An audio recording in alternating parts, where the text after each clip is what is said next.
My name is Megan, and I'm 56 years old. I'm a housewife who occasionally helps out at my daughter Anna's clothing company. My husband Ryan, 58, also manages his own business.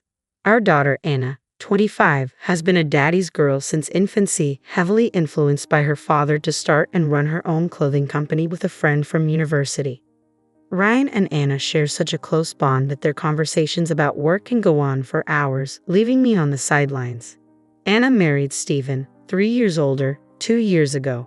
Despite my reservations when they rushed into marriage after dating for a year, Anna was moved by Stephen's eagerness to become part of our family. Anna values her family deeply, and Stephen's commitment to being a part of our lives touched her profoundly, making her happy to marry him. Witnessing her joy, we happily gave them our blessing, but soon realized our mistake. We discussed with Anna and Stephen and decided to renovate the second floor of our house into a dual residence to accommodate both households, perhaps overly indulgent for our only child. 2 years into their marriage, I noticed Anna seemed less vibrant and had lost weight. "Anna, you don't seem well, and you've lost weight," I remarked concernedly. She brushed it off, attributing it to a diet similar to how she had once fretted about gaining weight right after the wedding. Satisfied with her explanation, I reassured her, "You're not fat, eat well, and take care of yourself." "Thank you, Mom. I'm sorry for worrying you," she replied with her usual smile as she headed to work, waving goodbye.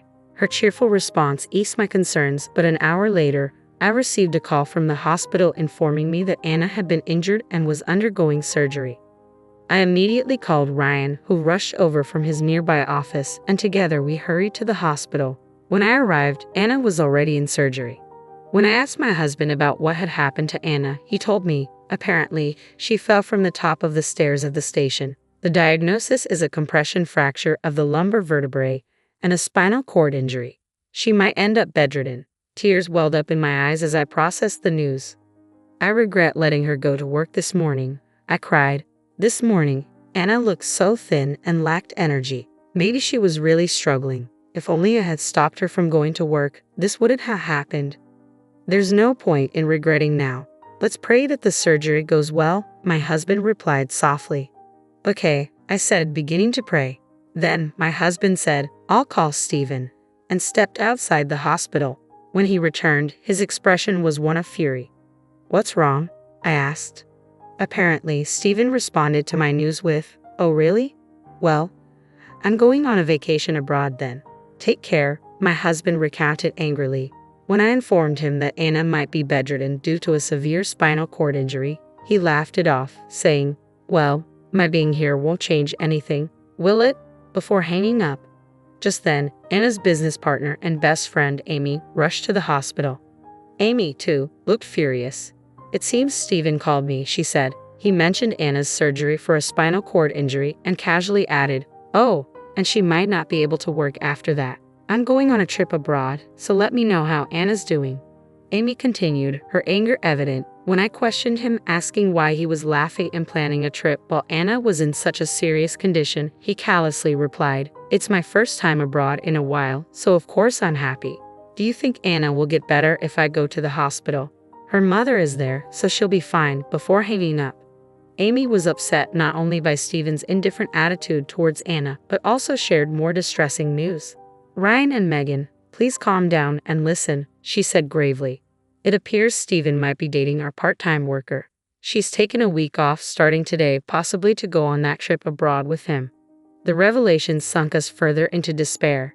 When I asked if Stephen was cheating on Anna, it turned out Anna had been confiding in Amy about her suspicions for some time. Apparently, the part-time worker had developed feelings for Stephen when he came to pick up Anna from work. She pursued him, succeeded, and even boasted about it to other part-time workers. When one of them informed Anna, she began to worry deeply. It's possible Anna's distress over this contributed to her fall down the stairs. "I don't think I can ever forgive Stephen," I cried, overwhelmed with emotion. Trying to calm me down, my husband asked, "What are you planning to do? Are you going to confront him without any evidence?" Amy quietly intervened, saying, "There might be evidence." Anna hired a private investigator. She handed me a business card from her case. I placed the card in my wallet, then sat down on the sofa outside the operating room, praying fervently for Anna's safety. When the surgery light turned off, signaling that it was in progress, the tense silence between us three was palpable. A few minutes later, a nurse led us to a consultation room. The surgeon explained that Anna's operation had gone well because it was performed promptly, and her injuries were not severe. With diligent rehabilitation, there was a good chance she could regain her normal life. However, there was also a possibility of lingering numbness in her hands and feet. Grateful for the successful surgery, we thanked the medical team and briefly visited Anna in the ICU before deciding to head home. Amy chose not to answer when Stephen. The next day, someone who was likely calling to check on Anna's condition reached out. When we arrived at the hospital, Anna had awakened in the ICU. Though she couldn't speak, tears streamed down her face as she looked at us. In my heart, I made a vow to Anna. I will take my revenge on that man to the very end. When the doctor informed us that Anna would be moved to a hospital room the following day, my husband insisted, "I'd like her to have a private room, please. Money isn't an issue." His concern and compassion for Anna were evident, and we bid her farewell with the promise to see her the next day, then headed to the private investigator's office. Amy was already there, having just received the results. "Stephen is not just guilty, he's absolutely guilty," she began, pulling out documents to explain. "And there's something even more shocking." She showed us numerous pictures of Stephen and a woman named Amelia together, arm in arm, as well as a photo of them entering a travel agency. It turns out Amelia had told a coworker at her part-time job about going on a trip abroad with Stephen. Amy explained, showing us a photo of their flight tickets bearing both their names. "This could be crucial evidence. We'll keep this as evidence of Stephen's infidelity," the investigator confirmed, advising us to consult a lawyer, which we planned to do later. On the way home, my husband was visibly furious, driving aggressively to drop off Amy before returning. Once home, he grabbed the house deed, declaring angrily, "I don't need this house. I'll sell it. No, I'll demolish it. If this house didn't exist, I wouldn't have to live with that man. I don't need this house." When it came to our daughter, he couldn't contain his emotions. I, too, couldn't bear to live under the same roof as such a man. Reluctantly, I agreed with my husband, though it felt like a waste. Immediately, my husband called the company that had done the renovation. "I truly appreciated the effort you put into building this house," he began, expressing his regret. "However, we decided not to demolish it. I have a daughter as well, so I understand," the company representative reassured him. "Don't worry about it. Let's demolish it right away. When your son-in-law returns and finds the house gone, it will surely shock him," they suggested, and we promptly took action. My husband was driven by his determination for revenge. He skipped going to his own company, focusing instead on arranging our move, finding a new place, visiting the lawyer, and making regular visits to the hospital. Thanks to the support from many people, we successfully completed the move and the demolition of the house. All of Stephen's belongings were taken by his parents when we handed them over, along with evidence of Stephen's infidelity, how he had joyfully gone on a trip with his mistress while our daughter was in the ICU. We explained that we couldn't continue living together. Stephen's parents were deeply apologetic and pleaded with us not to let Anna and Stephen divorce. However, when my husband asked them, "Would you say the same if it were Stephen's sister in my daughter's place?" they fell silent, unable to argue. Both the news of Anna's accident and Stephen's infidelity were shocking revelations to Stephen's parents. After loading their son's belongings into their car, they bowed their heads and implored us, "Please, we beg you not to let them divorce. We'll talk to our son and ask him to change his ways." Seeing our lack of response, they seemed to give up, their shoulders dropping as they left. Later, at our new home, we visited our daughter's hospital room. Despite her frail condition, Anna had started speaking, her determination evident. I began the conversation as I showed Anna the materials from the private investigation agency. "Why did you stay silent knowing about Stephen's infidelity?" I asked her. "I felt I needed to gather evidence before confronting him with divorce in mind," she replied. "Stephen is the type who would dodge and run if confronted about cheating." "Wouldn't you confront Stephen?" she asked me. But then, I realized I wouldn't obtain any evidence. It was clear she had resolved to divorce him. "If only you had asked me not to confront him, I would have endured it. It hurts to think you were worrying about this all by yourself," my husband said, his face showing signs of tears as he held Anna's hand. Then he recounted how he had demolished the house, arranged our move, met with Stephen's parents and explained the situation before they picked up his belongings. Maybe my father-in-law is anxious thinking your company will stop doing business with them, he added. Dad, Mom, I'm sorry. Even though you renovated our home for me, I can't forgive him for choosing his mistress over me and my situation. I want to divorce him, Anna expressed firmly. All right, we'll tell the lawyer exactly that. Mom and I both support your decision to get a divorce, my husband assured her. Our next house will be a spacious high-rise condo, and your room will be just as large, he promised, gently patting our daughter's head. Finally, Anna managed a smile through her tears.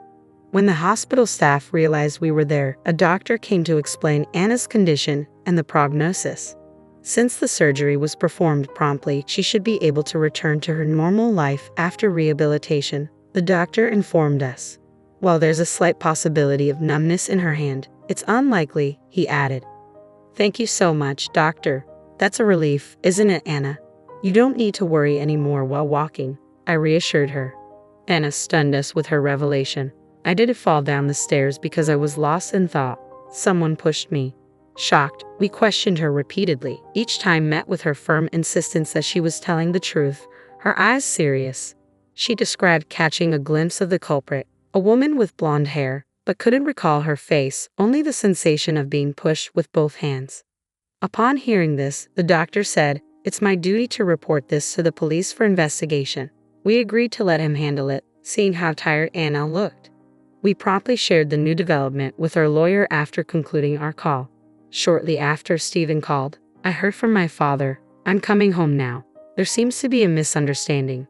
Let's discuss it. If we clear things up, Anna and I won't need a divorce," he said, laughing as he spoke. "I'm glad I answered the phone," I muttered after hanging up. Later that evening, Stephen called again. This time Ryan answered. "The house is gone. What about my belongings? Going this far over a misunderstanding is ridiculous and utterly foolish. Where are you living now?" Stephen demanded. "Didn't your parents tell you? They took your belongings home," Ryan replied calmly. "What misunderstanding? We have evidence from the investigation agency," Ryan retorted, his tone mocking. Stephen grew frantic at the mention of evidence. "We're just friends. There's no romantic relationship. If we clear up this misunderstanding, tell me where you live. My father told me not to return until this is resolved, so Anna and I can avoid divorce," he pleaded desperately. Ryan's single word, "impossible," caused Stephen to lose his temper. "You really broke into my house and removed my belongings, didn't you? I'll sue you for trespassing. If you don't want that, tell me your address. Are you ready to lose me, the one married into your family and your only current heir?" Stephen ranted. Amid Stephen's tirade, a woman's voice could be heard from his phone saying, "Enough already. Just break up.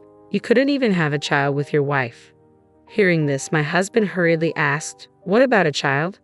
The call abruptly ended, leaving us puzzled, as we hadn't heard from the hospital doctor that Anna was pregnant. Though concerned about that revelation, we were more frustrated than angry at the thought of Stephen still being involved with that woman. The next day, after visiting our daughter in the hospital, my husband returned to work for the first time in a while. Around noon, Amy arrived at our house accompanied by another woman. The woman with Amy was Emma, a part-timer hired around the same time as Amelia, Stephen's mistress. Emma appeared visibly irritated by how Amelia treated her under the guise of friendship. For instance, whenever Emma went to buy lunch, Amelia would follow and place her own items on the counter, expecting Emma to pay. Despite Emma's complaints, Amelia brushed it off, claiming they were friends. Even at work, Amelia was known to slack off most of the time and leave promptly, avoiding overtime work. When Emma confronted her, Amelia justified her behavior by saying, "We're friends, so you should support my love life," causing further distress for Emma. Amy explained that Emma had come to consult with her about these issues and had some crucial information to share with us. When asked, Emma showed us messages on her smartphone that shocked us to the core. The screenshots revealed flirtatious conversations between Stephen and Amelia, along with incriminating photos of them together. What stunned us the most was Amelia's confession. She admitted to pushing Anna down the stairs. Her motive was chillingly clear. Stephen had allegedly told Amelia that Anna might be pregnant due to a late period. Believing that Anna's pregnancy could bring Stephen back to her, Amelia decided to act. She was pleased that her plan succeeded. leading to Anna's hospitalization and cancellation of the trip. Emma spoke with conviction. I can't forgive her for trying to steal the CEO's husband and causing such chaos for her own convenience. It's horrifying, so I consulted with our vice CEO, Amy. We were taken aback by Amelia's audacity in sending evidence of the affair to Emma, but relieved to have her confession. I voiced my concern. I haven't heard anything about Anna's miscarriage from the doctor. She's not pregnant, Emma clarified. She's been stressed, which caused her irregular periods because of Stephen. Upon hearing this, my husband and I sighed in relief. So she wasn't pregnant after all. Armed with screenshots of Amelia's confession and pictures of her and Stephen together, my husband consulted a lawyer. The lawyer advised us to file a police report. The next day, we submitted printed screenshots as evidence. Throughout this, Stephen continued to call us daily, making veiled threats like, "I'll sue you for trespassing, and you'll be in trouble if I don't become the heir." Each time, we hung up without responding. Finally, the day of reckoning arrived. Following our lawyer's instructions, we summoned Stephen and Amelia to a conference room at my husband's company. "Come with your friend. We want to discuss this misunderstanding," my husband stated firmly. Stephen responded, "Okay, but when you realize it's a misunderstanding, you owe me and my friend an apology. And you'll compensate my parents too." Seeing him, I regretted more than ever letting my daughter marry him. We waited in the conference room with our lawyer. Stephen and Amelia arrived half an hour late. Spotting our lawyer, they seemed surprised and awkwardly laughed. "Why did you bring a lawyer? Let's just talk as a family." Following our lawyer's instruction, we asked them to take their seats. Stephen and Amelia sat down, visibly agitated. First of all, Stephen began, "Amelia is just a friend. I have no romantic feelings for her," Stephen insisted, while Amelia nodded beside him. Our lawyer pressed further, showing them a picture of Stephen with another woman named Emily, his arm around her. Amelia's expression shifted to anger. "Wait a minute, are you saying you have another woman? What's your relationship with her? Weren't you going to marry me once you took over the company?" she shouted at Stephen. Stephen attempted to calm her. "I don't know this woman, she's just a friend. Please calm down." But Amelia's fury only grew. "You told me your wife was pregnant, so I had to take drastic steps for our future," she accused, as Stephen repeated pleas for calm. Our lawyer interjected, "Emily has already admitted her relationship with Stephen. She's returned home and cut off contact with him." Upon hearing this, Stephen faltered. He covered his mouth, his face turning pale. Turning to Amelia, our lawyer continued, "We have enough evidence of your relationship with Stephen, as well as evidence of the crime you confessed to committing against Anna." Amelia, now frantic, stood up. "I admit to the affair, but Stephen pressured me into the staircase incident because his wife was suspicious and we couldn't go on vacation. He said she was pregnant. I apologize, I'll pay compensation, I'll end things with Stephen. Just don't involve the police," she pleaded, tears streaming down her face. Stephen erupted, "I never told you to do anything like that. You've ruined everything. It's over between us. You deserve to be arrested." Our lawyer addressed Stephen firmly. "We will proceed with filing for divorce between you and Anna and seek compensation. If you contest, we'll see you in court." Stephen initially resisted, but upon mention of court, he relented. Under our lawyer's guidance, he signed the divorce papers, fearing the repercussions on his career and public reputation. He agreed to pay $56,000 in compensation, a substantial sum considering Anna's temporary inability to work as CEO during her recovery. Amelia was later arrested, and she promptly paid the compensation by selling her parents' house and land. Rumors of Stephen's infidelity and involvement in Anna's injuries spread at his workplace, stalling his career advancement. His father's company, tied to ours, lost business and eventually went bankrupt.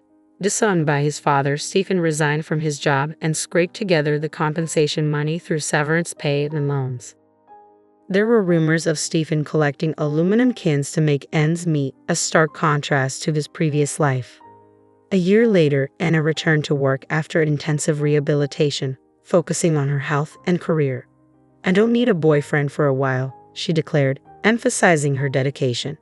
Emma, who had assisted us, joined Anna and Amy as a regular employee at their company. My husband continued working vigorously, driven by his motto, "Active for life," determined not to be outdone by our daughter's thriving business. In the end, The saga of revenge came at a high cost, but we remained resolved to support our daughter's company with all our efforts. I attempted to whip up a homemade pasta dish with a creamy sauce, hoping to treat everyone to a delightful meal. Please savor it while it's still warm, I urged as I served the plates. However, as the dish reached the table, an unpleasant odor wafted from it, immediately dampening my enthusiasm. Hesitant, I paused before taking a bite. Aren't you going to eat it? Don't you like my cooking? Holly's accusatory tone caught me off guard, her eyes fixed on me as if daring me to criticize. Caught in her unexpected scrutiny, I felt the pressure mounting, but rather than confront her, I discreetly switched my plate with my son Aiden's, hoping to spare him from whatever foul concoction lay before us. As Aiden eagerly dug in, my heart raced with apprehension. Yet to my horror, he soon began to foam at the mouth and collapsed, sending panic rippling through the room. As Holly feigned confusion, I saw through her facade. Anger simmered within me at her malicious intent. Determined to retaliate, I silently vowed to expose her deceit. My name is Susan, and at 62, life had settled into a quiet routine with my husband after Aiden's marriage. But when Aiden confided in me about his wife's cooking, I initially brushed it off, chastising him for his ingratitude. Yet his unusual reluctance to eat piqued my curiosity, so I extended an invitation for dinner, hoping to bridge the gap with Holly and foster a harmonious relationship. Little did I anticipate the audacity of Holly's actions. When they joined us for dinner, the evening unfolded without incident, leaving me to ponder the unsettling events that had transpired. I hope it suits your taste, Holly, I ventured as she sampled the dish I had prepared. It's delicious, she replied, her expression lighting up with satisfaction. Grateful for her approval, I couldn't help but feel a sense of pride at her compliment. I'm glad, thank you, I responded with a smile. Holly continued, expressing her admiration for Aiden's fond memories of my cooking. Her words made me blush with embarrassment and pride all at once. And I'd also made a dish for you as a gift, Holly announced, placing a large container in the center of the dining table. Curiosity piqued, I inquired about the contents. Holly, what on earth did you make for us? It's a French dish called quiche. Don't you know it? She replied confidently, opening the container to reveal its contents. However, what greeted us was far from appetizing. The burnt surface and the gooey, undercooked interior emitted a foul odor that made me involuntarily grimace. You just mix the dough and bake it so it's easy to make, Holly explained, seemingly unfazed by our reactions. Despite my reservations, I timidly picked up my chopsticks to give it a try. But the undercooked dough made me hesitate, and even my husband refrained from taking a bite. Seeing our reluctance, Holly's insistence wavered. Mother-in-law, aren't you eating it? She questioned, her tone strained. I'm sorry, but I feel like it's a bit undercooked. Can we go ahead and reheat it? I suggested gently, hoping to avoid any offense. Holly's reaction was palpable as she frowned at my critique. Never mind, she muttered, slamming the container onto the table with a hint of frustration. I didn't think I'd be treated like this just for burning a dish. Do you think you can do anything just because you're good at cooking? Holly's frustration simmered as she confronted me. Holly, calm down before you complain to Mom. Don't you think you should try it yourself? I interjected, trying to diffuse the tension. It's easy to make, so I don't need to taste it, Holly retorted, her tone defensive. But why aren't you eating it either? How can you serve food to people without tasting it yourself? Just try it, I urged, realizing my unintentional rudeness. Attempting to mediate, I sought to calm their escalating argument, but Holly remained indignant, her laughter edged with bitterness. Aiden, sensing the tension, apologized and followed her out of the room, leaving me feeling overwhelmed in the silence that followed. At this rate, she'll think I'm giving her a hard time, I lamented to my husband, contemplating the leftover container before us. I'm not cocky about being a good cook, I'm just average, I confess, my concern growing about finding a peaceful resolution. We debated whether to intervene further, ultimately deciding to maintain a distance and let them manage their household affairs. Yet despite our efforts to stay out of it, Holly's visits to our house increased inexplicably. Mother-in-law, will you please make lunch and put dinner for Aiden in a container to take home? Holly's sudden request caught me off guard, her presence unaccompanied by Aiden. Surprised by her abrupt visit, I found myself faced with empty containers, tasked with catering to her demands once again. I approached Holly, sensing a shift in her behavior. Is everything all right? Aiden seems to prefer your cooking, so I thought I'd ask you to make our meals from now on, she stated matter-of-factly. That's a problem, Holly. Why don't we cook together? I suggested, hoping to foster a sense of camaraderie. But her response was swift and dismissive. No, you're just going to make that disgusted face again. You're just giving me a hard time. Her words left me speechless, the divide between us growing wider with each passing moment. Despite my attempts to explain, she seemed resolute in her belief that I was a terrible mother-in-law. Though cooking wasn't a burden, the thought of preparing meals daily for a daughter-in-law who harbored such animosity was daunting. I considered offering to teach her some simple dishes, but she adamantly refused. You're good at cooking, so just make it for us. And please take care of tomorrow's meal too, she demanded, her tone increasingly brazen. Despite my efforts to reason with her, she only became more obstinate. On days when I declined, she resorted to buying prepared food, causing tension between her and Aiden. Aiden was spoiled by you, wasn't he? He just gobbles up store-bought food, she complained, her frustration evident. He's always loved eating since he was young, I defended gently, trying to ease the tension. As the days passed, Holly's visits to her house became more frequent, relying on us for her meals and Aiden's dinner. Eventually, she insisted I make Aiden's lunch and deliver it in the morning, leaving me deeply troubled by the turn of events. I approached Aiden, expressing my concern about Holly's frequent visits. To my surprise, he began offering money for their meals to avoid her cooking altogether. If you're willing to spend that much, why not encourage Holly to learn to cook? I suggested, hoping for a compromise. But Holly refused, citing hurt feelings. As tensions mounted, another conflict erupted when Holly discovered Aiden's financial contributions toward our food expenses. Why are you paying your mother? Is this supposed to be an allowance? I didn't agree to this, Holly protested, her frustration palpable. It's because you're making my mom cook for us. What's wrong with paying for our food? Aiden retorted, trying to justify his actions. Despite our efforts to resolve the issue, Holly remained adamant, viewing our actions as a slight against her. No matter how much we tried to reason with her, Holly refused to listen, insisting that not eating her cooking constituted harassment.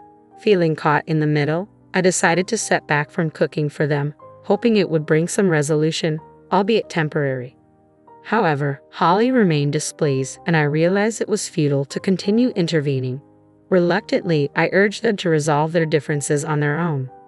Weeks later, on a calm afternoon, Holly visited again, but this time, Aiden was by her side. The unexpected sight left me on edge as I greeted them at the entrance, uncertain of what lay ahead. I want you to teach me how to cook. Holly finally agreed to listen to reason. Please, just this once, I implored, relieved that our discussion had led to a positive outcome. Together, we made our way to the kitchen, where Holly arrived with her own ingredients, displaying a newfound motivation. However, to my surprise, she insisted on working alone and promptly ushered me and Aiden out of the kitchen. Confused, we exchanged worried glances, but Holly remained firm in her decision. I can't concentrate if I'm not alone, she explained, refusing to entertain our assistance. As we anxiously waited, Holly called us back into the living room after just a few minutes. With a sense of anticipation, she served us pasta she had made in the kitchen. Though the pasta seemed hastily prepared, I hesitated to voice my concerns. But as I began to mix it with my fork, I noticed foreign objects in the cream sauce, remnants that resembled herbs but emitted an unusual scent reminiscent of air freshener. Aiden, however, seemed undeterred as he eagerly sampled the dish. It's delicious, he exclaimed with surprise, his enthusiasm palpable. Encouraged by his reaction, Holly beamed with pride. Wow, it's good.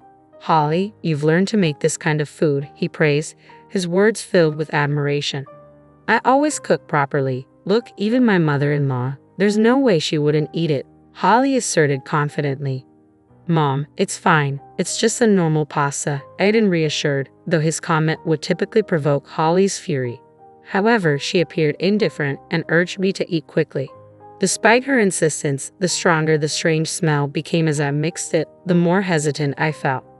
Why won't you eat it? Holly questioned, suspicion creeping into her voice. So, my mother-in-law just wanted to mess with me, right? That's not true. It's just that. I began but was interrupted by Holly's ringing phone. She hastily excused herself from the table, leaving the room. Seizing the moment, I urged Aiden to secretly exchange the pasta. He complied, happily indulging in a second serving. But within moments, he recoiled and collapsed, foaming at the mouth. I couldn't contain my shock, letting out a scream. What happened? Why did Aiden collapse? I cried out. Hearing my distress, Holly rushed back into the room, her concern evident as she knelt by Aiden's side.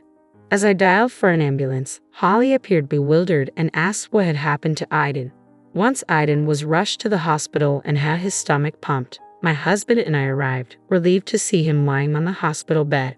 But before we could express our concern, Holly questioned Aiden about the incident, echoing her earlier confusion when he collapsed. Hey, why did Aiden collapse? How come? She demanded, her agitation palpable. Ollie, please calm down, my husband interjected, attempting to diffuse the tension. But Holly's accusatory tone persisted. It should have been you. Did you force Aiden to eat it? What on earth are you talking about, Holly? What did you do? I pressed, bewildered by her accusations. Holly's response was shocking. You insulted my cooking, so I thought I'd get back at you, she admitted, her tone laced with bitterness. Get back at me, I exclaimed, incredulous. It's also my mother-in-law's fault that Aiden won't eat my cooking. Aiden has always been on her side.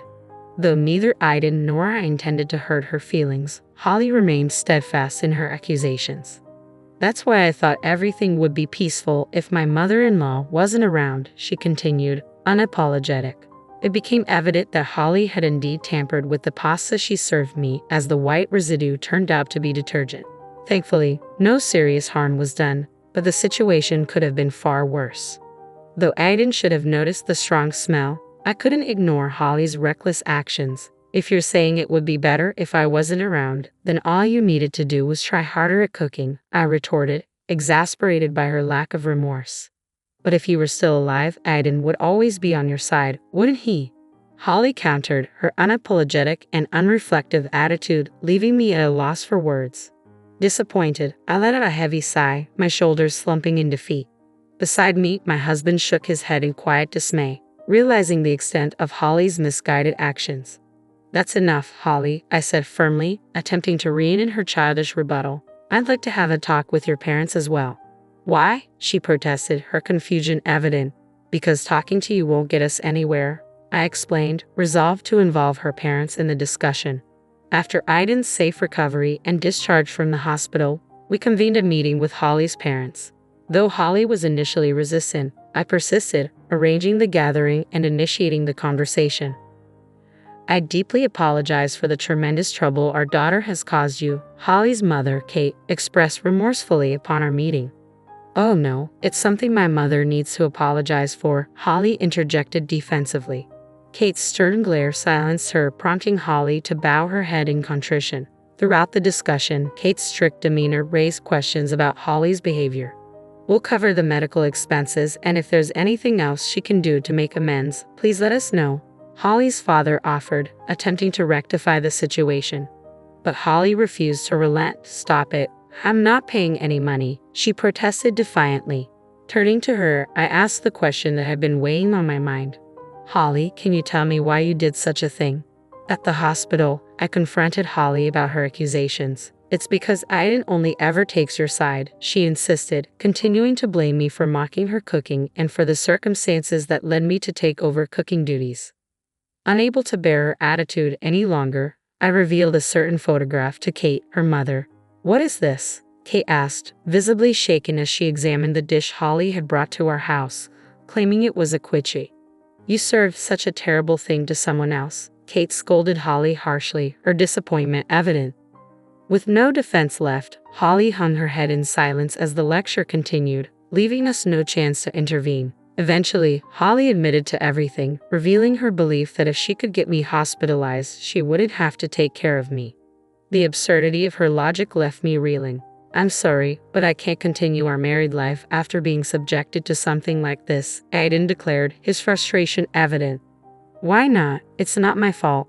You shouldn't have taken your mother's side, Holly retorted, her defiance crumbling under the weight of Aiden's words. You be quiet. You could be turned over to the police for this, I interjected, watching as Holly paled at the mention of the authorities. Though there was some trouble regarding compensation and hospital fees, Kate promised to make Holly pay, de-escalating the situation. Though Holly initially acted like a child, she seemed to reflect on her actions after Aiden broke up with her. Later, Anne discovered that Holly's parents, whom she claimed not to get along with, were actually professional chefs. Seemingly rebelling against their strict culinary standards, Holly had adopted unorthodox cooking methods after getting married.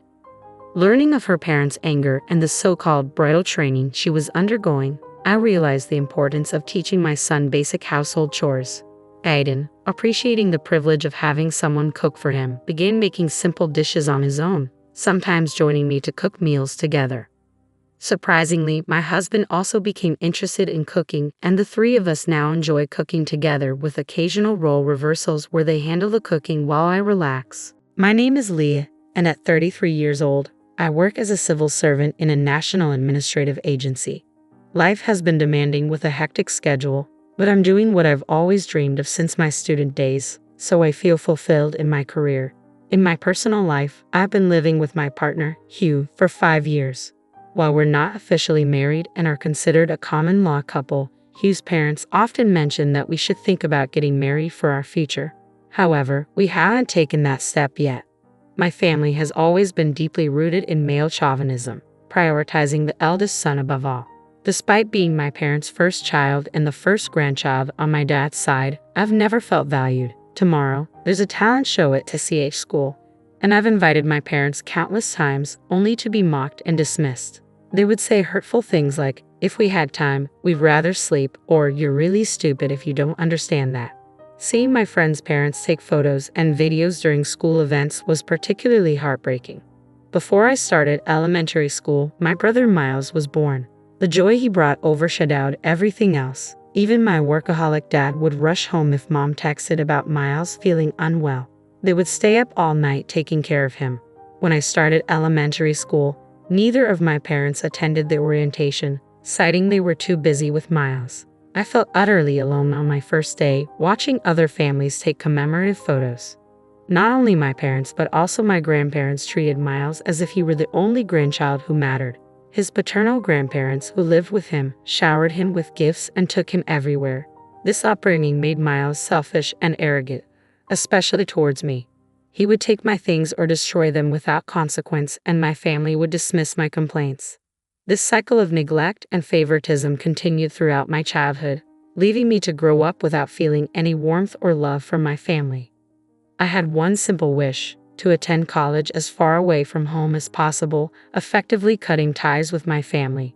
At home, my brother Miles was always in the way, or I'd get stuck with chores that disrupted my studies, so I buried myself in books, libraries, and empty classrooms after school. To cover college application fees, travel expenses for school tours, and exam costs, I worked part-time at grocery stores. All that effort paid off when I got accepted into a prestigious university. My parents and grandparents couldn't care less. "If you want to go, go. But don't expect any help from us," they said. I saw that coming from a mile away. I had already applied for every scholarship available and planned to live in a dorm to minimize costs. Plus, I had my best friend Selena. Selena and I had been friends since elementary school. Her parents knew all about my family situation. Selena's dad even worked at the same company as mine in a different department. My dad's chauvinistic behavior was often a topic of discussion at his workplace. Selena's mom, who had a similar domineering personality, shared stories from their school days. When Selena and I first became friends, her parents were cautious about their daughter befriending someone from my family. However, they warmed up to me after seeing how much Selena praised me and how I stood by her when she faced isolation from other girls in class. "If it weren't for you, Leah, my school life would have been miserable," Selena often said. But the truth is, I don't know what I would have done without her and her parents. They were the ones who kept me going. Selena always encouraged me to be myself, and her parents offered a helping hand whenever I needed it. Thanks to them, I was able to navigate through high school. As for college, Selena had already decided to attend a local university. I had nothing to do until graduation, so Selena offered to help me. "Lee," she said. She assisted with the nitty-gritty details of placement exam logistics, like booking hotels and flights. On the day I left for college, my family didn't bother to see me off. but Selena and her parents came to the airport. As we said our goodbyes, she handed me an envelope. "This is a farewell gift from all of us. You'll need things for dorm life," she said. Inside was $2,000. I tried to refuse, but she insisted. "Take it. We'll always be friends, but I won't be able to help you like this again," she said, tears in her eyes. During my college years, I never touched that money. Holding onto the envelope reminded me of Selena and her family, giving me the strength to keep going. After graduating from college, I pursued my dream of attending graduate school. I passed the civil service exam and took my first steps into the working world. Selena and I stayed in touch through texts, and she even visited me during family vacations. She ended up working as an administrative staff member at a local hospital after college. 8 years later, I returned to my hometown for the first time in 12 years. I was invited to Selena's wedding, where she married a doctor from the same hospital where she worked. During those 12 years, my maternal grandparents had passed away, but my paternal grandparents, who lived with us, were still healthy. My brother Miles had enrolled in a prestigious middle school, considered the most challenging in our area, that same year. When I went off to college, my parents were proud, often boasting, "Miles is just like me, so talented. We're excited for his future. We might even send him abroad for studies." Miles, considered a child prodigy in elementary school, found himself among equally capable students in his new school. However, he was shocked when he scored average on his first exam. "This can't be the real me. I'm better than this," Miles insisted. Instead of putting in effort, he blamed everyone else. Teachers, classmates, even the school's timing for his shortcomings. By the time he reached 9th grade, the school suggested transferring might be less stressful for him. But both Miles and my parents couldn't accept this reality, driven by their pride. Miles continued on to high school, where he struggled to keep up and eventually dropped out. Meanwhile, I was in grad school when my parents suddenly asked, "Aren't there any schools there that Miles could get into? The more prestigious, the better. A school with tradition would be ideal." They even hinted if I knew any influential professors. I tried to explain the impracticality of their expectations, but they accused me of being cold and heartless. I stood firm, insisting that some things are simply impossible. Eventually, we lost contact. According to Selena, who stayed in our hometown, my parents enrolled Miles in an online high school. They made excuses, claiming, "Our son is too exceptional for regular education. He would only attract jealousy and make life difficult for himself." Miles graduated from the online high school, attended a local college, and secured a job at a subsidiary of my dad's company through my grandfather's influence. Through this connection, I crossed paths with Miles again. When I returned to my hometown for Selena's wedding, I arrived 2 days early at her request. She had something important to discuss. Unenthusiastic about visiting my parents, I opted to stay at the hotel where the wedding would take place. I spent leisurely moments with Selena, including trips to the spa. We were invited to dinner by Selena's parents, and it was during this dinner at the hotel restaurant that I unexpectedly encountered Miles and my parents. At first, they didn't recognize me. I suppose it was understandable. When I lived at home, I was thin and didn't prioritize my appearance like other girls. It was only when my parents greeted Selena's parents that they realized I was their daughter. "Leith, is that you? You're back in town. My, you've changed," my parents exclaimed warmly. "Are you free later? Maybe we could." I wasn't in the mood for their sudden friendliness. "I'm heading back right after Selena's reception, so I don't have time," I interjected, then quickly excused myself. I did catch Miles' eye, but to be honest, I wouldn't have recognized him on the street. He had lost his youthful look and now exuded a demeanor that seemed cunning. After the wedding, I returned to my condo. Soon after, started receiving messages from my parents and Miles, who had obtained my number from Selena's parents without my consent. According to a message from Selena's father, who apologized for giving them my contact information, they wanted me to attend Miles's wedding. Miles is getting married, yes, apparently to the younger sister of a college classmate. She's only 21 and quite beautiful, my parents messaged me. "What does that have to do with me attending?" I responded, puzzled. According to Selena's father, Miles had secured his job through my grandfather's connections, but his overinflated self-esteem often clashed with his actual abilities. He had developed a habit of looking down on people, dismissing those who stayed in our hometown as insignificant. Consequently, when he announced his wedding, nearly everyone from colleagues to bosses found excuses to avoid attending. I had every intention of feigning a terrible cold that day, or at least using my tarot card reading as an excuse to avoid going anywhere near the wedding venue. Planning to have a cold, huh? I see, I thought to myself wryly. My parents and Miles seemed determined to match or exceed the number of attendees from the bride's side. Even though I'm not the most exuberant sister or daughter, they apparently felt it necessary to have me there, especially given my graduate degree from a prestigious university and my government job. Their shallow reasoning annoyed me to no end. Competing over the number of attendees is absurd, I muttered to myself. But ignoring them would only lead them to pester Selena's father to intervene, so reluctantly, I replied to Miles's message. He had greeted me with, "Long time no talk. You must be happy to be useful to the family for once." I ignored his snide remark and agreed to attend the wedding to minimize any further hassle. Fast forward to the wedding day, 2 months later. The bride was as beautiful as Selena's father had described, and she exuded genuine kindness and straightforwardness. I couldn't help but wonder why such a wonderful woman would marry someone like Miles, but I chose not to pry and simply played my role as the groom's sister. After the wedding, Miles and his new wife departed for their honeymoon without much ado. No one made an effort to keep me around, and I had nothing to say to my parents or grandparents. I made a brief visit to Selena's home to convey my greetings and then left. Time passed without any contact until suddenly, Miles reached out to invite me to see the cherry blossoms. It wasn't as grand as the National Cherry Blossom Festival in Washington, D.C., but our hometown also had a botanical garden with cherry trees. It was a common seasonal event, yet I grew suspicious when it became clear that the real agenda wasn't just about cherry blossoms but something more significant, convincing me to relinquish my inheritance rights. Apparently, a major land development project was in the works near our family home, with a prominent developer planning to buy up the area for a large condo complex. Real estate prices were soaring, particularly around our property, which included not only the house but also a sizable parking area. It seemed Miles and my parents, enticed by the rising land value, were eager to ensure I would stake a claim to the inheritance in the future.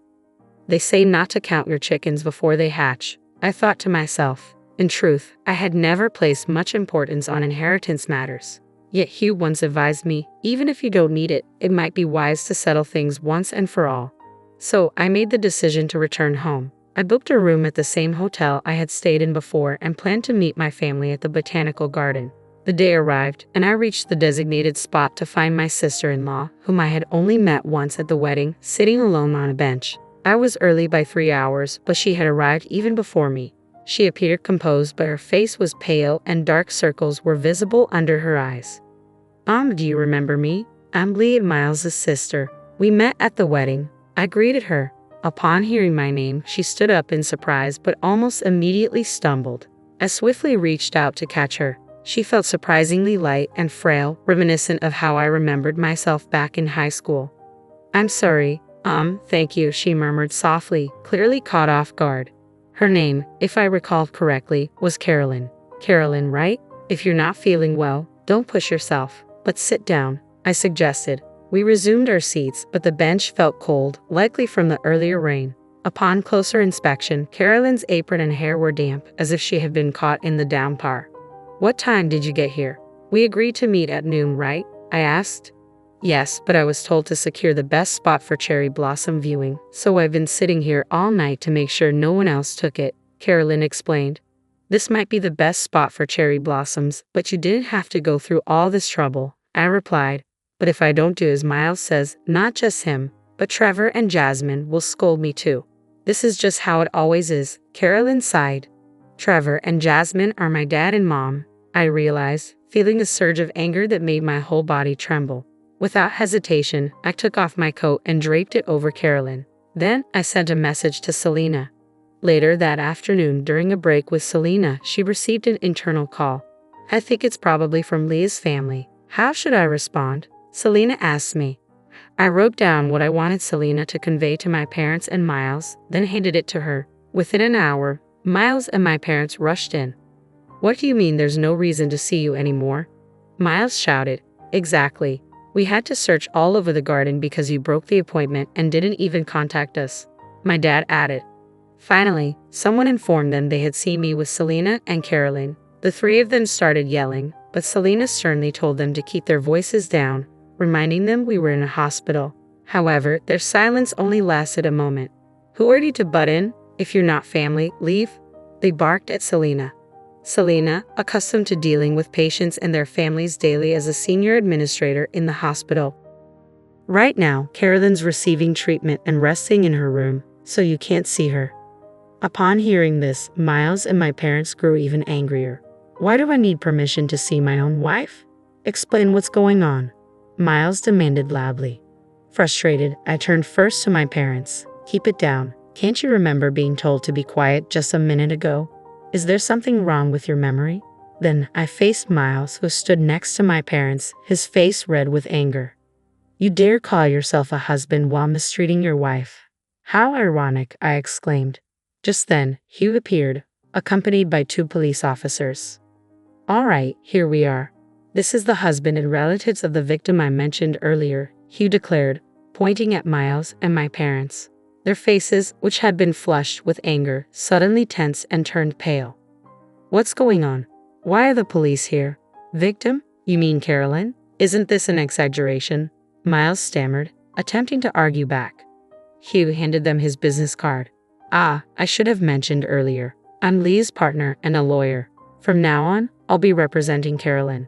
"Nice to meet you." "Representing my wife? What do you mean representing?" my dad interjected. Making a woman sit alone outdoors overnight in temperatures below 41 degrees Fahrenheit just to secure a cherry blossom viewing spot is far from normal by any standard, Hugh continued calmly. "But still, isn't it strange for a lawyer to get involved in something like this? When a client asks for representation, it's natural for a lawyer to provide it. Besides, you guys canceled Carolyn's cell phone contract over a year ago and hardly give her any money. What if something had happened while she was out there?" I added firmly. "But nothing did happen, so that's beside the point," my mom retorted. "Can't you imagine what would happen if someone went without food or water for nearly half a day?" "You're not kids anymore," Hugh continued. "Moreover, when you told her to secure the spot, you didn't even give her time to dress properly for the outdoors. You'd even locked her out immediately. How is this not malicious behavior?" Hugh spoke smoothly, and the 2 police officers beside him nodded with stern expressions. I chimed in when I met her. She was freezing and looked pale. "That's why we brought her to this hospital in Selena's car right away," I explained. "Actually, I was at the botanical garden 3 hours before meeting Miles and my parents because I had plans to meet Selena.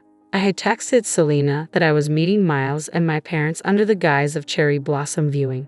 She suggested I take a stroll in the botanical garden to calm my nerves. Before that, I agreed as I was feeling a bit uneasy. Thanks to arriving much earlier, I was able to find Carolyn in poor condition," Selena interjected.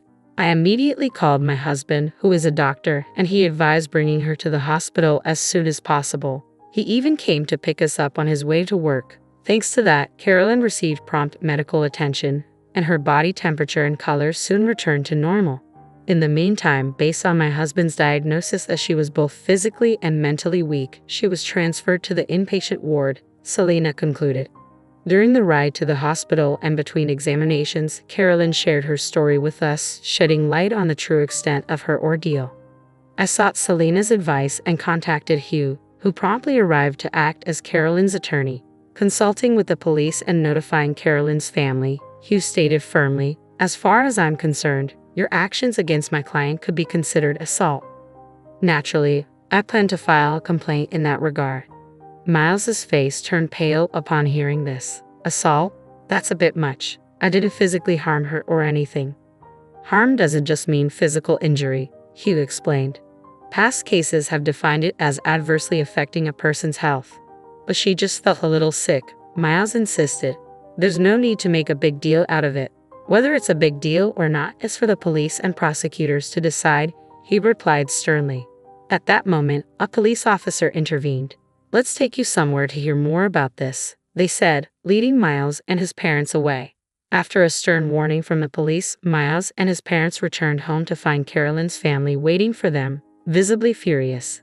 According to Carolyn, her brother had initially thought highly of Miles but became concerned when Miles cut off communication after their marriage. Miles had allegedly told him, "Carolyn said she's always hated her family. Now that we're married, she's finally cut ties. I told them not to contact me anymore." Carolyn's family learned from her that Miles had also told her, "Your brother never liked you. He begged me to take you off his hands. I only married you out of obligation, not love." Furthermore, Miles's parents and grandparents continually told Carolyn, "You're a burden. Just be grateful we're putting up with you." It became clear that Miles and his family had isolated Carolyn from her own family to use her for their convenience. This incident exposed their mistreatment, leading Carolyn's family to rally around her during her recovery at the hospital. Though the legal repercussions were minimal, the social fallout in our small town was significant. Rumors spread quickly, and the community's opinion turned against Miles and his family.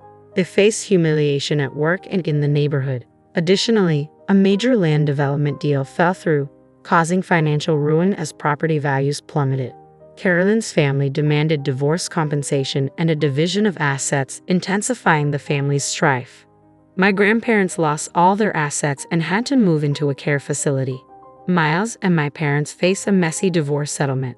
They sought Hugh's help, but he firmly declined, saying, "If you try to contact Leah or me for money, we'll respond legally." Having changed my contact details and distanced myself from their turmoil, I finally felt liberated from the complications tied to my family's home and inheritance. It was dinner time at my in-laws' house, and my sister-in-law, who had been away for some time, had finally returned home and joined us at the table that night. The food was set out in front of us, and I observed as my mother-in-law, father-in-law, and sister-in-law picked up their utensils and savored the meal. Then my sister-in-law stopped and fixed her gaze on me. "Aren't you going to eat anything?" she asked. Without hesitation, I replied, "No, I'm the wife. The leftovers will be sufficient for me. Isn't that correct, mother-in-law?" My sister-in-law was taken aback. Her mother seemed more concerned with the food than with what I was saying. Over time, my sister-in-law had come to view her mother with resentment. Let me introduce myself. My name is Kate. I'm a stay-at-home mom who juggles a part-time job, managing the house, and raising my child. My husband is frequently away on business trips, leaving me to handle things alone. Of course, I can't complain. We're in love, and he earns enough money to keep the house in good condition. My main concern, however, has always been my mother-in-law, who lives within walking distance. She often calls me over for trivial matters. "The laundry's piled up, so come and wash it for me," she'd say. Or, "In the garden, grass has sprouted. In front of the station, there's a new cake shop." She constantly requests that I run errands for her. It's only natural to need help at times. I could forgive her if she did these things once in a while. But it has become multiple times a day. Honestly, it's been nothing more than a nuisance.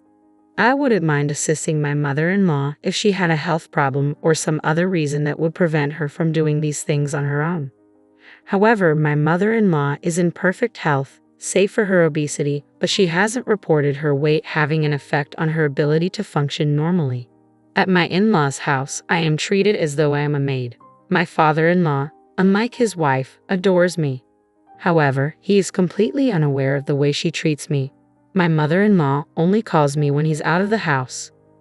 When I let my husband know about this, he claimed that he would talk to his mother about it. And he has. He's warned her time and time again. But she, on the other hand, would make a fuss about it. She promised that she would help me, but when I asked her to, she changed her mind. She'd say, instead of expressing regret, she would cry and claim that I hated her, painting herself as the real victim. After several times of going through the same thing, I felt awkward bothering my husband with it anymore. I knew that he was so hard at work, and I felt guilty asking him to help me repeatedly. Eventually, I stopped asking him.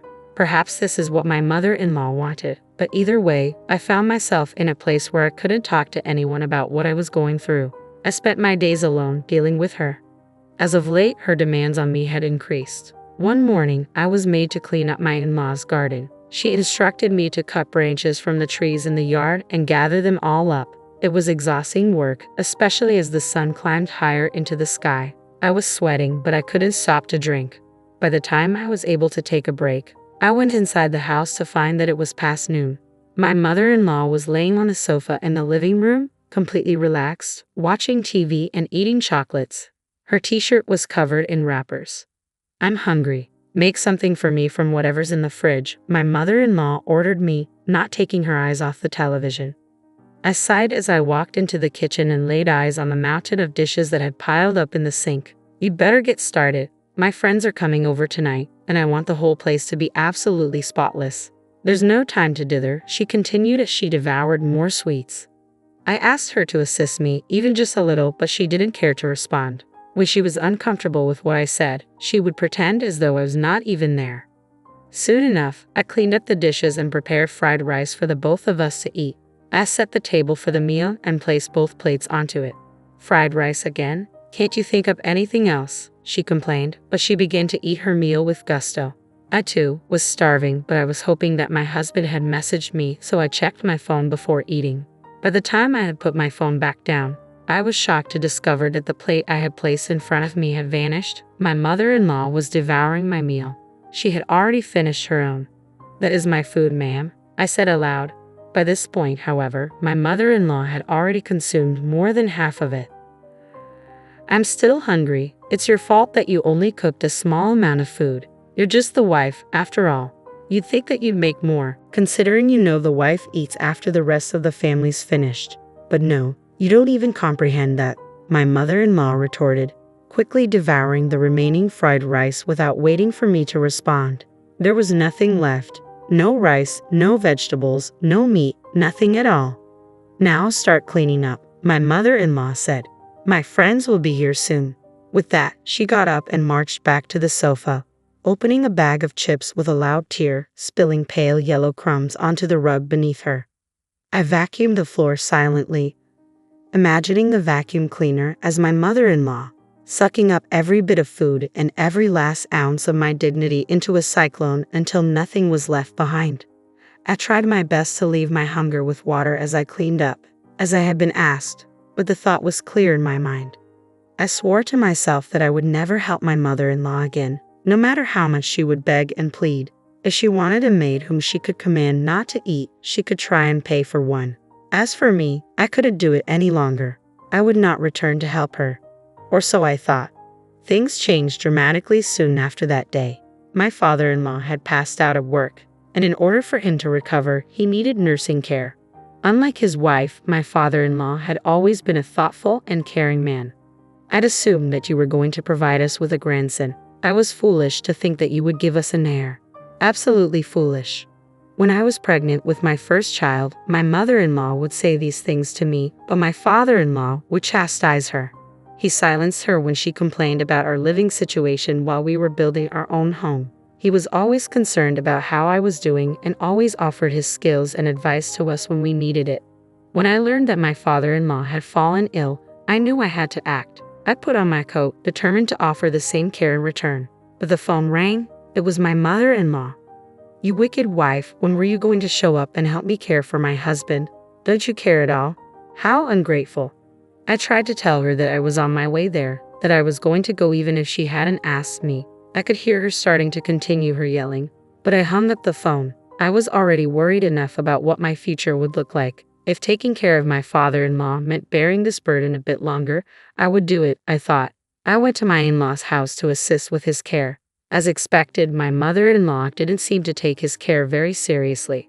After his flare-up at work, my father-in-law had become partially paralyzed on his right side. He maintained some of his autonomy and could use the bathroom on his own, but he required assistance with meals and bathing. Since this meant he needed care throughout the day, I would drop my child off at daycare and go straight to my in-law's house. I made breakfast for my father-in-law, washed sheets and bedclothes as needed, and so on. Then I tidied the house and prepared lunch. It was difficult work, but knowing that it was for my father-in-law made it much easier. Even still, my mother-in-law would not resist. She insisted on criticizing everything that I was doing. She would make a fuss into my ear while I was preparing food for my father-in-law. "This is something for sick people to eat. Can't you bother making something more regular? This food isn't for you. I'm making it for Dad," I told her. "You're in good health, and you can make your own food. As I said previously, I'm only here for my father-in-law's benefit, and beyond that, I'm here because you will not take care of him." I believe that you're able to take care of yourself at the very least." "How rude. Do I need to remind you that I have the right to leave this house whenever I want? I don't care what happens to him. That will all be your problem if I leave. Make me dinner." Her words bore into me, and mine swelled in my chest, but she was right. I couldn't risk forcing her to leave. Every care facility in the area was completely full, even the wait lists were long. As things work, I couldn't be the sole carer for my father-in-law full-time either. Despite my resentment and desire to rebel against this woman, I had no choice but to submit and make food for her. She devoured it instantly. "Oh, I'm so full," she exclaimed. "Here are your leftovers to eat." My mother-in-law slowly laid down on the low sofa, leaving me to eat. My gaze moved to the pan inside, which held only a few pieces of cabbage and a handful of noodles. Not enough to feed an adult, not enough to feed a child. It was pitiful. But I didn't want to waste the food, so I ate it on a small plate, as though it would make the food appear larger. Of course, it was completely insufficient. I ended up eating a sandwich I had brought from home before I finished folding the laundry and made my way to my father-in-law. I noticed that his face was red, eyes wet with heavy tears. "I'm so sorry," my father-in-law said. He must have overheard what happened in the kitchen. I asked him to be sure, my poor father-in-law. He nodded his head yes, and the shame in his expression was too much to bear. "It's because I've become so ill," he said. "That's why she's treating you so poorly." No, I softly assured him. "Please, you've been very good to me, treated me as though I were your own. I could never see you as a burden now, and you're not to blame for any of this." He nodded again in response, thanking me. I felt sorry for him when I saw him like that. That very night, I received a phone call from my husband's sister. I'd only met her a few times before. My sister-in-law lives with her husband in another state, and she and my mother-in-law don't get along well, so she doesn't visit very often. "I'm sorry, Kate, for all the trouble. I should go home to my parents' house right away so that I can be the one taking care of my father," she explained. It had appeared that she had heard about my father-in-law's condition, and that she called me once she discovered I was the one taking care of him. On the other end of the phone, she apologized profusely. I told her that I was merely doing what her father would have done for me and that I hoped she didn't mind. However, my sister-in-law seemed concerned with something else. "My mother," she began. "You've had quite a rough time there today, haven't you, Kate?" My sister-in-law, like my father-in-law, is wise. She likely knows that my relationship with my mother-in-law has been strained since I've been spending more time taking care of him. I really do appreciate her concern, though it makes me wonder. My father-in-law, my sister-in-law, and my husband, they're all such kind people. Why is my mother-in-law so cruel? I couldn't help but become curious. "Yes, I'm fine for the time being though." I let the conversation drift, but my sister-in-law seemed to sense the pain in my voice. After a few moments of silence, she said, "I'll be returning home at the end of the year. I'll let my parents know so you don't have to worry about it any longer, Kate." To be honest, I was exhausted. Housework, childcare, part-time work, and caring for my father-in-law every day. It was enough as it was, but also preparing food and cleaning for my mother-in-law, listening to her words full of hate and disappointment. I was feeling trapped. If something hadn't happened soon, I would have broken completely, so my sister-in-law's words were very reassuring to me. Until then, though, my mother-in-law remained the same. No, in fact, she was getting worse. As the end of the year approached, she would tell me to clean the kitchen exhaust fan, wash the screen door, and complete other bothersome tasks. She never took into consideration that I had my own house to tend to as well. It was like my life outside of her didn't exist.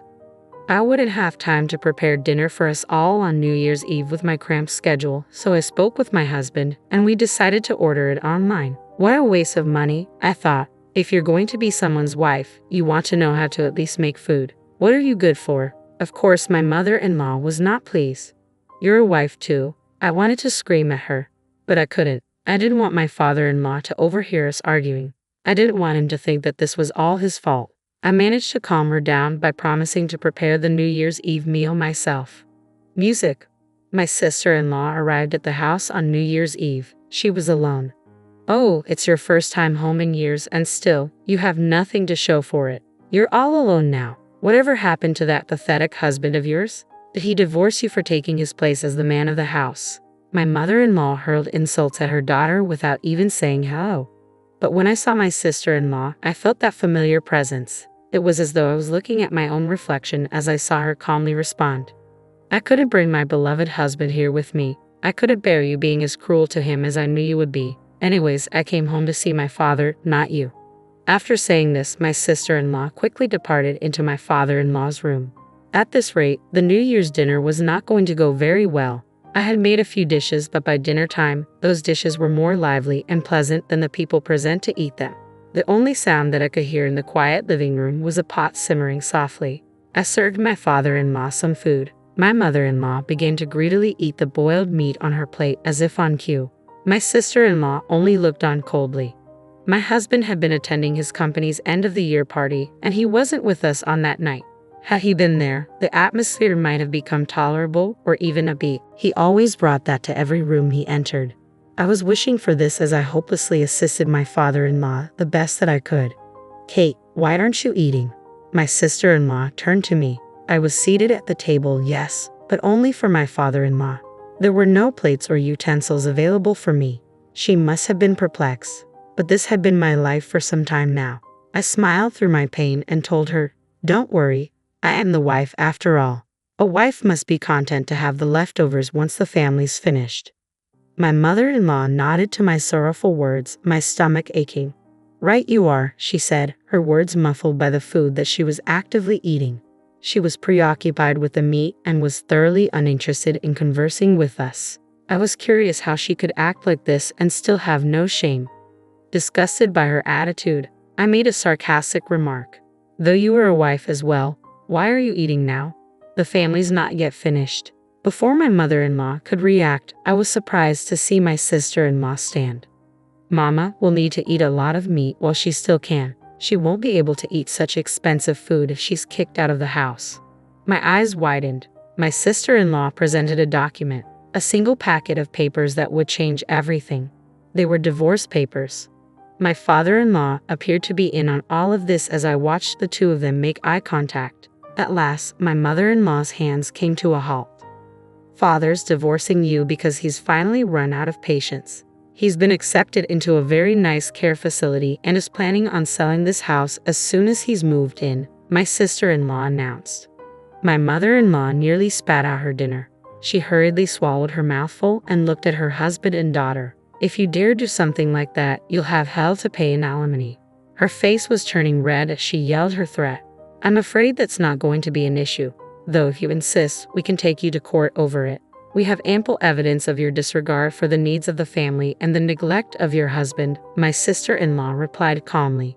My mother-in-law was enraged, but when the word court was mentioned, her attitude swiftly changed. "I'm sure she's well aware of her disadvantage if things came to that. I'm sorry for everything," she said, as though she was a different person. She whimpered and kneeled on the spot, begging for forgiveness. My sister and father-in-law, on the other hand, had nothing to say to her pitiful display. She kept apologizing, but there was nothing that she could do. All of us in that room knew that she was in the wrong. "You better get started signing these papers.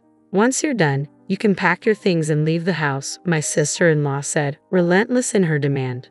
The years of abuse had welled up within her, and she would not back down on her demands. My mother-in-law would be packed and gone, leaving her alone in the freezing New Year's weather.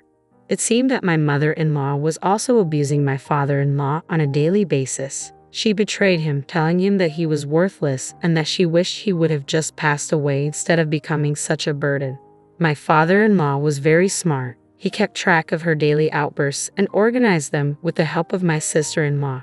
The data that they had both accumulated was crucial in fighting their case in court. By the end, the claim was settled by offsetting it with a share of property, leaving my mother-in-law homeless. She currently lives in a rundown apartment and is working part-time to get by. She has become a different person in her struggle. She hasn't been able to afford many nice foods and has lost much of her weight, but she is even less healthy now than before. My father-in-law now spends his days living in a luxury nursing home run by a friend of my sister-in-law. They see to it that he is not only healthy every day but happy too. He's made friends with many of the other residents. I pay him visits at least once a week. Progress has been astonishing. Thanks to his rehabilitation, he's regained more movement in the right side of his body. He smiles more frequently, laughs more. It's wonderful. I have made a friend too. My sister-in-law and I have become close and we communicate often. We both want more than anything to keep supporting my father-in-law as best as we can. We will treasure the peace that has finally come to us. Have you ever heard of divorce papers being filed without your consent? I had, but I never thought it would happen to me. I was relieved I divorced someone with no money and sick, until I received such an email while hospitalized from the stress of my husband's infidelity. That email shattered my hopes. As soon as I was discharged, I took what I had in hand and went straight to the bank, determined to make my former husband, an elite bank employee, pay for his betrayal. My name is Courtney, a handmade artist. I was married to Tom for 6 years. We met as colleagues at the bank and were happy together, but things changed in the last 6 months. Tom started coming home late and became glued to his phone. He used to talk inside the house, but then he began going out to his car for calls. Suspecting an affair, I hired a detective agency after much deliberation. It cost some money, but I thought it was worth it for peace of mind. A month after hiring the agency, I found out about Tom's affair. His lover was Michelle, a teller at the same bank. The report included photos of them entering a hotel, kissing on the street, and enjoying meals together. Despite the evidence, I couldn't give up on Tom. I believed his affair was a moment of folly and that he would return to me. I changed my hairstyle, put on makeup, cooked with more effort, and always smiled, but all my efforts went unnoticed. Tom stopped touching his food, which increased my stress. I had resolved not to confront him, but seeing him happily leave the house on the phone every day made it impossible to hold back. You seem busy lately, getting a lot of calls. Is work so demanding that you need to handle it even after you come home? Yeah, he replied. You quit the bank to marry me after working there for about 2 years, right? You might not understand, but it's a busy season now. It's easy for you, isn't it? No busy season, no earnings, just a leisurely life as a handmade artist. Tom laughed in a way that mocked me. The Tom I knew would never have said such things about my work or laughed at me like that. He used to praise my pieces and support me through late-night work sessions. You don't have to say it like that. I might not be as busy as you, but I take my work seriously. I'm not living leisurely at all. I don't know how much you're earning, but it's definitely less than me, right? I'm paying half of everything, rent, utilities, living expenses, so that you can live. It's tough being a woman with no earning power. You wouldn't survive if I divorced you. What kind of thing is that to say? I make enough to cover my share, but that's not the point right now. Do you want to divorce me? Unable to control myself after hearing the word divorce from Tom, I started crying uncontrollably. Tom sighed, annoyed, and left the living room, telling me not to cry over every little thing. Tom's attitude towards me grew colder. The next day, he completely ignored me, not even meeting my gaze. Despite the situation, I kept wondering how we could return to being the happy couple we once were. The immense stress led to sleepless nights and spontaneous tears. Unable to bear it alone, I met with my high school friend Sophia for advice. Sophia, still single, was a successful career woman. Tearfully, I shared my feelings with her, feelings I couldn't share with anyone else. Tom is completely infatuated with Michelle. He comes home later and later. I don't know what to do anymore. Do you still love your husband, Courtney? Do you want to get back to how things were before? Sophia asked. I honestly expressed my feelings. It's stupid, but I still love him. I don't want to give up, but everything is so hard. Just then, I started coughing violently and bent over. I've had asthma since before, and it had worsened due to the stress from my relationship with Tom. I took out my inhaler, but I was coughing so much that I couldn't inhale at all. The relentless coughing made me suffer unbearably. Unable to remain seated, I collapsed onto the floor. Courtney, are you okay? Please, someone call an ambulance. Sophia called out desperately, but I couldn't respond and lost consciousness. When I woke up, I was in a hospital bed. Courtney, thank goodness you're awake. Are you okay? Can you understand me? When I looked toward the voice, I saw Sophia with tears in her eyes. Attempting to speak cautiously, I managed to utter, thanks, despite coughing. Sophia nodded while crying and immediately pressed the nurse call button. The attending doctor arrived and explained that due to the severity of my asthma symptoms, I would need to be hospitalized for about a week. With nothing prepared for a sudden hospitalization, Sophia bought me a hospital admission set from the shop and filled out the necessary paperwork. I tried to inform my husband about my hospitalization, but couldn't reach him. Sophia tried calling Tom's cell phone, but he didn't answer. Considering contacting my workplace, I hesitated, fearing their reaction. Eventually, Sophia helped me draft an email, which she sent on my behalf. Sophia stayed until the end of visiting hours and then left. I drifted in and out of sleep due to the medication, constantly checking for any messages from Tom.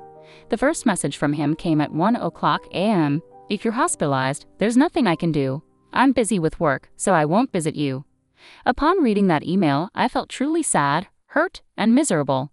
It wasn't just that Tom said he couldn't come because he was busy, but that he wouldn't come at all.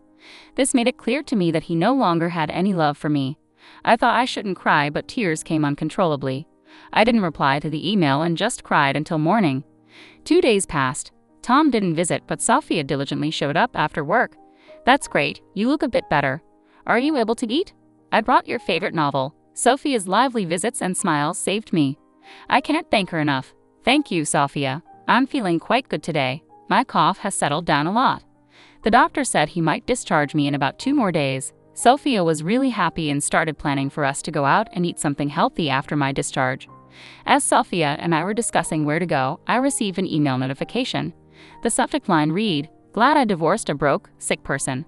Reading the email from Tom over and over, I couldn't understand its meaning and just froze with my phone in hand, my heart racing and my mind in turmoil. You don't earn much, do you? Falling sick without doing any serious work. Don't make me laugh. Wife lottery, a big failure. So I filed for divorce. Take care. Seeing the follow-up email, I laughed unconsciously. It felt like a farce, getting divorced by Tom while hospitalized for asthma. Tears came along with the laughter, and I found myself crying and laughing at the same time. Seeing me like that, Sophia shook my shoulders in a panic. "Courtney, what happened? Are you okay?" I handed my phone to Sophia, showing her the emails from Tom. As she read the messages, Sophia's face turned red with anger. "Look, Courtney, I know you love your husband, and I didn't want to say anything, but maybe it's time to let go." I understood what Sophia meant. Even though she started crying from the emotion, she managed to put her words together. "Just divorce him, Courtney. You need to take care of yourself, no matter how much you love him. Sorry to be blunt, but you can't be happy with such a shitty man." Sophia looked sorry, knowing it was not her place to meddle in marital affairs, but I smiled back at her. "It's okay, really. I knew deep down that it was impossible to continue, but I lacked the courage to divorce. I always looked away, but it's over now. I'll divorce Tom." When Tom brought up divorce, I was afraid of the separation. I still loved Tom and was scared of how others would react to our divorce. But once I made the decision myself, the fear of divorcing somehow disappeared. I think it's because I could finally think clearly enough to say, "Let's give up. That's the way to go. Let's enjoy being single again together." Yeah, I feel so much better. Thank you, Sophia. Having you here, I'm really grateful. "Courtney, you're my precious friend, of course. But wait, how did he manage to file for divorce without your signature?" Sophia's anger flared up again. I explained, "When we got married, we prepared divorce papers just in case. It was silly, but we agreed to try to talk through anything and overcome any crisis as a couple." "Well, that didn't work out, did it?" I could laugh about it, but Sophia didn't seem amused. In disbelief, she said, "I see, so he just pulled those out, filled in his part, and submitted them. It might not be a forgery, but it's still appalling." I was afraid of being divorced by Tom in such a state, so I had hidden them in the room. He probably found them and submitted them. Now I'm actually glad he did it. I couldn't decide to divorce Tom because I still loved him, but now it's different. As Tom's feelings for me have vanished, so have mine for him. I'm not foolish enough to keep loving someone who does this to me. Tom still sent one-sided messages. "You probably don't have any property, and I don't want to give you any of my money, so we're not dividing any assets. The house is in my name, so get out. I'm being kind by giving you until the end of the month. I don't want to bump into you, so I won't return until after the month is over. Make sure you clean the room before you leave." Honestly, at this point, I was in a "what is this guy even thinking" state, and the sheer selfishness made me laugh again. I showed the email to Sophia, laughing. "Look, Sophia, now I've lost the house too. What should I do? Going back to my parents is too far.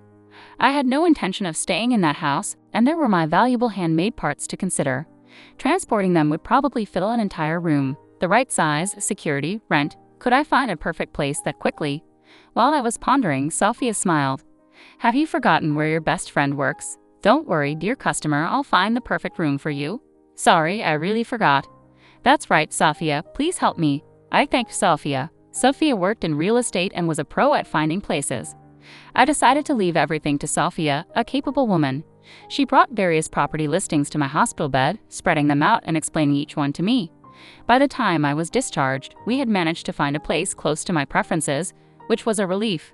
However, I needed certain documents that I couldn't get until after my discharge, so I decided to stay at Sophia's place in the meantime. "I'm really sorry I keep causing you trouble," I said. "It's okay," Sophia reassured me. "I've got good sales, right? I've been here second longest after the manager. Sorry, rental agreements take time because there's a lot of paperwork and an inspection process. You can stay at my place as long as you need until everything is settled. Thank you so much. If there's anything I can do, just let me know. Just take care of yourself for now. Let's take it easy. So, how have things been? Any more contact from your ex-husband? No, not a single word from him. After all, we're strangers now. I do get messages from people from our bank days, though. Apparently, I was branded as a terrible wife.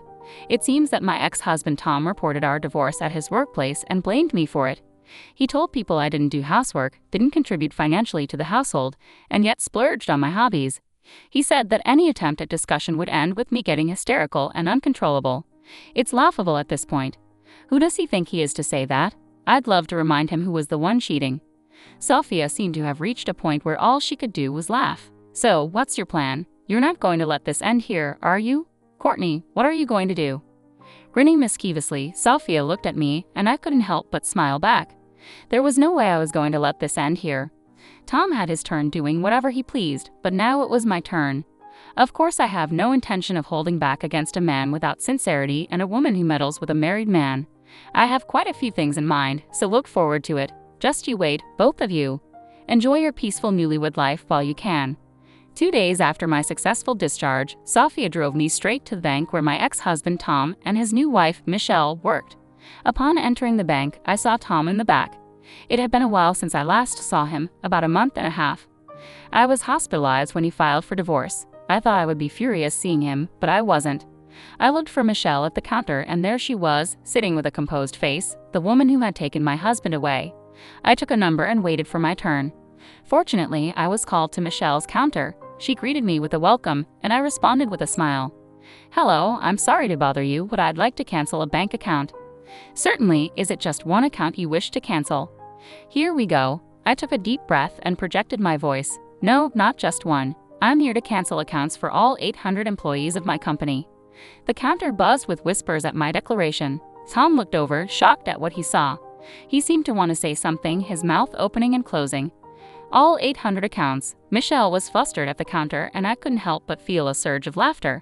Canceling 800 salary accounts would be a significant loss for the bank. It's not just about losing deposits. With interest rates being low, banks count on transaction fees and salary transfer fees for their profits.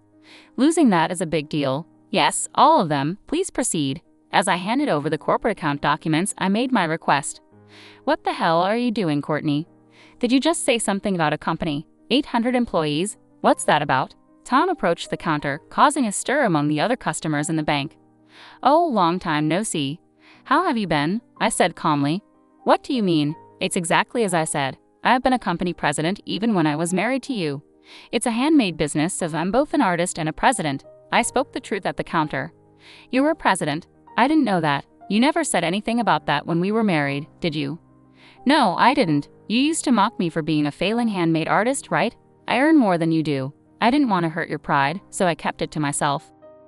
Michelle, who had no idea who I was, looked at me in shock. She whispered softly, wondering if I was really the person she thought I was. Hello, I'm his ex-wife. Please proceed with the cancellation quickly. Tom and Michelle were frozen, not knowing how to react to the unexpected situation. Then I heard a familiar voice. Miss Courtney, it's been a while. You seem well. There stood Mr. Johnson, my boss before. When I married Tom, he was a strict person, and many of my peers found him difficult. But I liked him. He was as strict with himself as he was with others. When I got married to Tom, Mr. Johnson tearfully wished me happiness. Mr. Johnson, it's been too long. You look well, I said, momentarily forgetting why I was there, happy to see Mr. Johnson. Yes, I'm doing well. Tom told me about the divorce, and I've been worried about you. It seems you've been through a lot. How about we talk in the back room while we wait? Of course, these two and I will be there, I said, glancing at Tom and Michelle. Mr. Johnson's gaze was sharp, likely because of my divorce and Tom's remarriage to Michelle. Their faces, which were red a moment ago, turned pale. They seemed to be having a busy day, changing colors like that. I don't mind at all. I'd love to catch up with you, Mr. Johnson. Great. Let's go to the reception room on the 3rd floor. You two, come along, he said. We headed to the 3rd floor where the customer reception room was located. Mr. Johnson opened the door for us and we entered and took our seats. It's really been a long time, Mr. Johnson. I feel regret for meeting under these circumstances. I spoke honestly, and Mr. Johnson smiled back. No worries, I was surprised by the situation, but I'm glad to see you're doing well. I was shocked to hear about the divorce from him, and even more so about his quick remarriage. Mr. Johnson glanced at Michelle and continued, and I don't believe the divorce was your fault, as he claimed. Wait a minute, Mr. Johnson. Are you implying that we're to blame? Tom interjected. Is that not the case? If I'm wrong, I apologize. But you see, I've known Courtney for several years. She was always organized, the most meticulous when it came to cleaning. And if I recall correctly, she used to bring homemade lunches every day, right? Mr. Johnson's precise recollection of these details made me feel appreciated for my efforts. Not doing housework, not contributing financially to the household, but spending on hobbies and becoming hysterical during discussions. That's what you've been spreading around as the reason for divorce. But Courtney is not like that. Hearing Mr. Johnson defend me so firmly brought tears to my eyes. It felt overwhelming to have someone who understood, but that's the truth. Tom insisted, you only know her from a work perspective, and you might suspect we had an inappropriate relationship, but that's not true. Yes, that's right. I never cheated, Michelle added. I just couldn't stand seeing Tom so down after his divorce, and while I was cheering him up, he proposed, Michelle said, tears streaming down her face like a tragic heroine. Their blatant lies in front of Mr. Johnson were infuriating. Ridiculous. I was the one who was hurt. I took a document about the thickness of a notebook from my bag. Would you like to see this, Mr. Johnson? You two can look as well. Oh, but perhaps there's no need. You're probably well aware of what's in it. I handed over the investigation report from the detective agency to Mr. Johnson. He took it, smoothly dodging Michelle's attempt to grab it with a scream. Sit down and be quiet, Mr. Johnson commanded sternly. Michelle shrieked and clung to Tom. What is this? You said your wife was too stupid to notice anything. This is not what you told me, Michelle exclaimed. It's not like that. She really is stupid. I never thought she would do something like this, Tom stammered. Calling people stupid too much, aren't you? I was about to retort when Mr. Johnson's furious shout exploded. The idiots here are you too. Cheating on your wife, Tom, and you, Michelle, getting involved with a married man and playing the victim. You two are the offenders and Courtney is the victim. Thank you for saying everything I wanted to say. It feels refreshing. But may I add something? Of course, say it. I won't stop you, Mr. Johnson replied, his strong support empowering me. He nodded at me vigorously and began reading the report with intense focus, his frown deepening. You called me stupid, but do you think a stupid person can run a company? It turns out you were the one with the lesser income. How much was your salary again? $100,000? That's plenty. Tom was so proud of his $100,000 salary, which seemed hilarious to me. Michelle nodded along, seemingly proud as well. Is that so? Well, it's not bad, but mine is $400,000. I have 800 employees, and it's only our 4th year in business. The handmade business you look down on. I started a company with my friends. $400,000. $400,000? Tom and Michelle's faces were priceless. The information that the person they underestimated was actually a company president earning $400,000 was too much for them. Yes, business is booming, so we're planning to hire more staff. I thought it would be beneficial to have our employee accounts with your bank, but there's no need to be considerate anymore. So I'm canceling them all. Wait, just wait a minute. If you cancel, the bank's deposits will decrease. Having salary accounts means potential for housing mortgages and such. It's a big loss for the bank if you cancel, Tom stammered, seemingly forgetting that I used to be a bank employee and that this was basic knowledge for anyone in the field. Yes, I'm aware. It's basic knowledge for a bank employee, isn't it? Are you underestimating me? Why should I be considerate of an ex-husband who cheated and filed for divorce while his wife was hospitalized with asthma? And these two seem to forget something crucial. I made sure to remind them, and you had an affair within the bank. Do you really think you can continue on the elite path as if nothing happened? You too, Michelle? By the time I looked at Michelle, she had already started crying. Tom, looking down in frustration, suddenly prostrated himself. Please, I'm sorry. Forgive me, it was just a fling, you understand, right? She came on to me strongly, and well, I just went along with it. Michelle screamed at Tom's words. What do you mean by that? Am I the one to blame? You're the one who said there was no love left for your wife, that things weren't working out. Michelle clung to and shook Tom. The drama unfolding before me was so cheap that I couldn't help but laugh. Ridiculous. Utterly ridiculous. Are you kidding me? What value does such a prostration hold, especially when you have no value to begin with? Mr. Johnson took over, his voice dripping with disdain. Exactly. Having seen incontrovertible evidence, I'll make sure you are punished accordingly. Your affair has led to the bank suffering the disadvantage of a mass account cancellation. You seem well aware of the disadvantages of account cancellations, so I assume you have no objections to the punishment." As Mr. Johnson posed the question, Tom could only hang his head low while Michelle cried out loud, "I wish they would stop playing the victims until the very end." Leaving their fate in Mr. Johnson's hands, I left the room. By the time our conversation ended, the account cancellations had been completed, and I left the bank feeling refreshed. Later, Mr. Johnson informed me that both had been dismissed for their misconduct. Their affair had resulted in a significant loss of accounts for the bank, which was deemed to have a substantial negative impact. Unemployed, the two struggled to find work, unable to pay their apartment's mortgage, and were turned down when asking friends for money.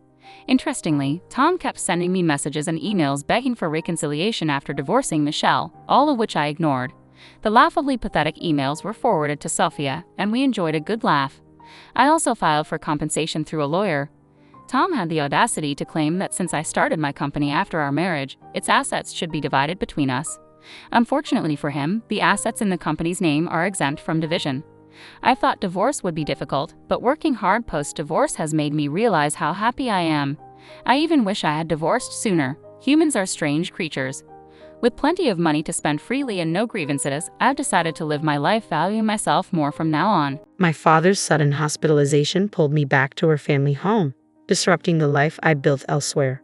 But upon my return 2 months later, I was greeted not by my husband but by a stranger. Stunned and disoriented, I struggled to comprehend the surreal scene unfolding before me. Who was this woman invading my space, and why was she here? Then my husband materialized, delivering a bombshell I never saw coming. "We've been divorced for 2 months, he announced coolly, adding insult to injury by revealing his plans to sell our home and claim the proceeds as alimony. Anger surged within me, boiling over at his callousness and self-interest. As his words sank in, a fierce determination ignited within me. "You have no idea what's coming," I seethed silently, vowing to reclaim control of my life. "I'm Kathy, aged 42, and it's been 3 tumultuous years since I hurried into marriage on the cusp of 40. The once blazing flame of our love has dimmed to a mere flicker, overshadowed by the drastic changes in my husband, Bob, once the epitome of kindness. His transformation is staggering, leaving me yearning to scream out my frustration to the world. Just leave him, right? You might assume it's that simple, but for me, it's far more complicated. There's a reason I can't bring myself to walk away. My father, living alone back home, I can't bear the thought of burdening him with worry. My mother passed away before I even found love, let alone marriage, depriving her of the joy of grandchildren. Saying my final goodbyes to my mother without any significant news to share left a lasting mark on me. I couldn't bear to add to my father's concerns. Divorce isn't just about me, it's about sparing him unnecessary pain. Besides, I'm not particularly attractive or outgoing. Who would want a divorced woman in her 40s? If I end things, it's game over. So I resign myself to endure, repeating this mantra to quell any thoughts of leaving. Despite both my husband and I being full-time employees with similar incomes and work schedules, he acts as though he's the sole provider of our lifestyle. From the beginning of our marriage, he's assumed the role of the master of the house. "Where's my dinner? Why isn't it ready?" he demands upon my arrival home. "I've just walked in too. If you're hungry, why not help out?" I respond. "Why should I, a man, have to pitch in? Who do you think affords this lifestyle?" he retorts. Using gender as an excuse? That's outdated. Are people still making such chauvinistic remarks these days? I find myself constantly at odds with my husband, Bob, unable to contain my frustration. His responses to me are consistently patronizing, and this cycle has persisted for about a year now, with Bob's attitude only deteriorating.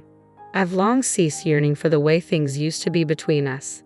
To minimize our time together, I make a concerted effort to stay out on weekends and take breaks whenever possible. Being home with Bob, even on my days off, feels stifling. Thankfully, as long as I keep up with the housework, Bob remains silent on that front, a small silver lining in my unfortunate situation. Lately, I've taken to spending my days off exploring various cafes I've researched during the week, finding solace in their ambience and losing myself in books. Bob's been arriving home late on Fridays lately, seemingly burdened with tasks tied to his recent promotion. Capitalizing on the opportunity, I decided to take a detour on my way home from work that Friday, I stopped at the library to borrow some fresh reads for the weekend and swung by the supermarket to replenish our dwindling food supplies. With Bob likely still at work, I took my time browsing the aisles before finally heading home. However, upon my arrival, I was greeted by the unexpected sight of Bob lounging on the couch, jacket discarded and engrossed in the television. His blatant laziness drew an exasperated sigh from me. Catching sight of me, he grumbled, "Hurry up and get dinner ready. How long do you expect me to wait? It's unusual to find you home on a Friday. I thought you'd be working late. Work finished early today. Now, get dinner on the table and run my bath." Suppressing my irritation, I made my way to the kitchen. As I worked on dinner, I took breaks to tidy up the bathroom. Just as the meal was nearing completion, my phone rang, cutting through the noise of the television and drawing a frown from Bob. Without a word, he shot me a pointed glare, silently urging me to answer quickly. With a sense of urgency, I answered the call to hear a doctor on the other end informing me that my father had been rushed to the hospital. He requested my presence for a discussion on his condition. "I'm on my way," I assured the doctor, even as Bob, still fixated on the TV, grumbled indistinctly. "Hey, what about dinner?" he interjected. "My dad's been hospitalized. I need to go," I replied, incredulous at his lack of concern. "What about my dinner?" he persisted.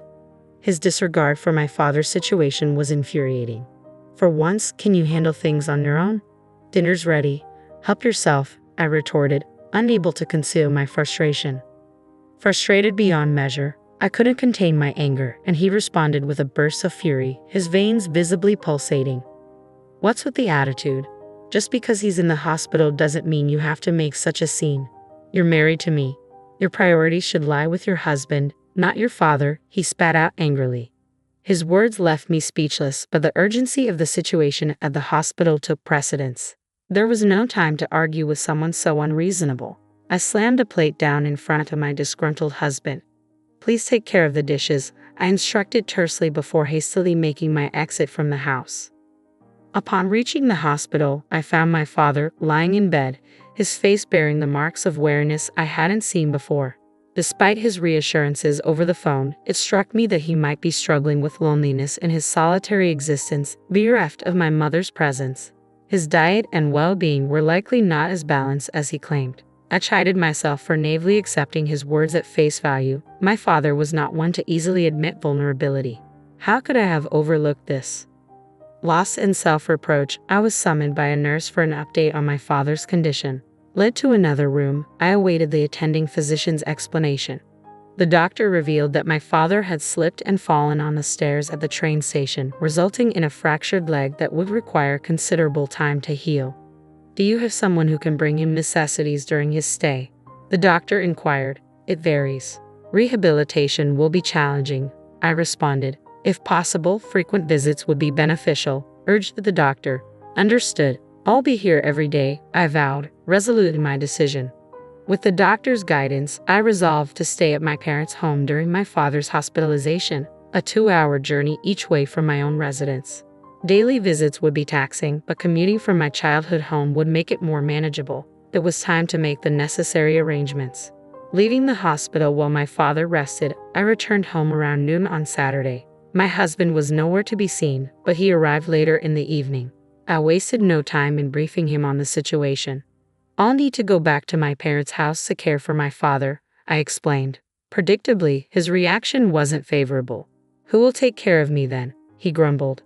"You're a capable adult. Can't you manage your own affairs? Even amidst your father-in-law's struggles, your concern remains solely on yourself. Can't you show a little cooperation?" I shot back, exasperated. "That's preposterous. It's only natural for a wife to tend to her husband," he retorted, his words a familiar refrain that only fueled my frustration. Fed up with his self-centered attitude, I proposed a compromise. "Why don't we transfer my father to a local hospital? That way, I can balance caring for him with household chores." "Fine, do that," he agreed, seemingly unfazed. "But in exchange, I expect us to accommodate my father once he's discharged. We'll need to monitor his health with regular doctor visits," I stipulated. At the mention of living together, my husband's face contorted in clear disgust. "No chance, we're not living together," Bob insisted firmly. "Then let me go back to his place," I countered. In the end, Bob's response was a dismissive, Do whatever you want, signaling the end of the conversation. I promptly informed my workplace, completed the necessary procedures, and returned to my parents' home. The daily visits to the hospital proved more taxing than I had anticipated, but my father's resilience inspired me to soldier on without complaint.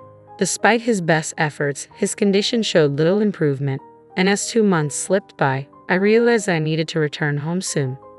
With my father's discharge still uncertain and the seasons shifting, I knew it was time to swap out my wardrobe and fetch some fresh belongings. Assessing the situation, I decided to make a brief trip back home.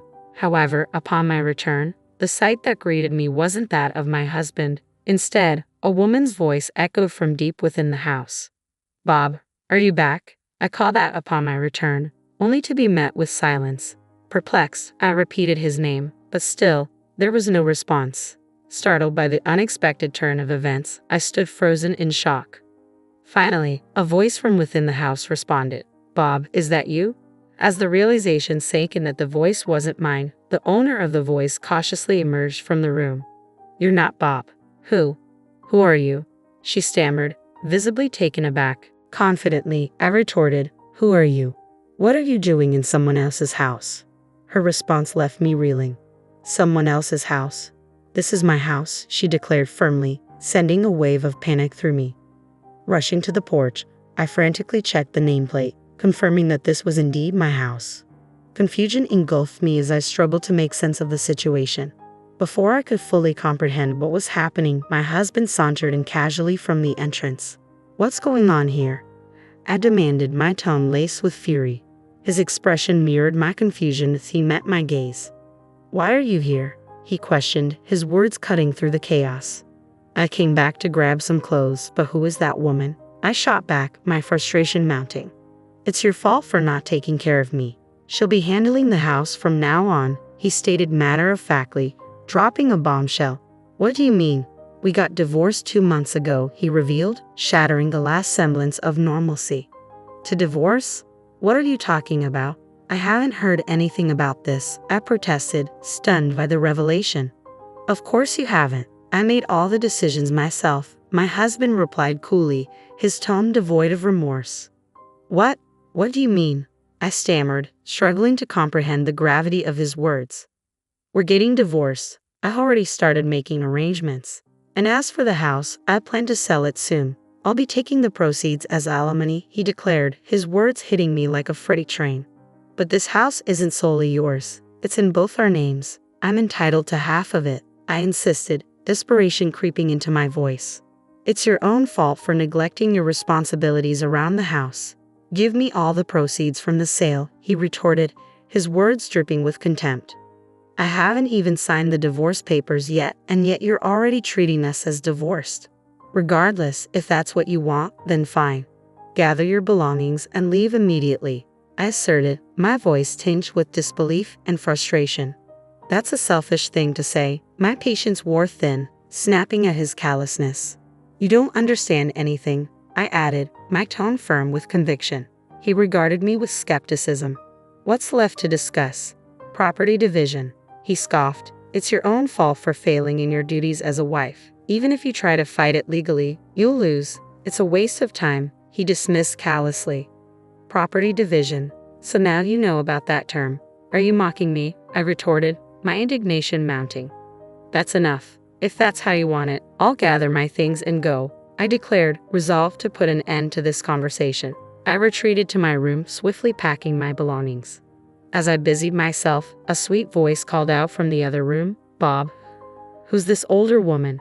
"She's just my ex-wife, here to collect her things," Bob's voice explained from the living room. "Ah, good. I was afraid she'd demand you back," the woman responded in a jesting tone, followed by laughter. Their laughter echoed through the house, piercing through my heart. She knew he was married and yet pursued him anyway. "Just you wait," I muttered under my breath as I packed my belongings, a vow forming in my mind. Returning to my parents' home with my belongings, I wasted no time. I visited the local office and then sought out a detective agency to request an investigation into his infidelity. There was much to be done, and I braced myself for the busy days ahead. Weeks later, my phone rang. Answering it, I was greeted by Bob's enraged voice. "Hey, you, what have you done? The alimony you demanded, $100,000. That's outrageous. I've consulted a lawyer about your actions. I'll settle for $100,000. Isn't that generous enough? He demanded, his words dripping with anger and disbelief. Huh? Where did your sense of financial responsibility disappear to? Are you going crazy from the shock of our divorce? I could almost see him standing defiantly, his arrogance fueling my determination to bring him down a peg. Taking a deliberate detour, I responded, if you refuse to pay, that's your decision. But mark my words, someone as concerned with appearances as you will end up paying alimony. As predicted, Bob's frustration boiled over. Stop talking nonsense. You sound like you're eager for alimony. A wife shouldn't have to pay a penny to her ex-husband. Just because you're single now doesn't mean you should resent married people. How greedy can one woman be? That's why we got divorced. Wife, huh? So you're already considering that other woman your wife? I retorted sharply.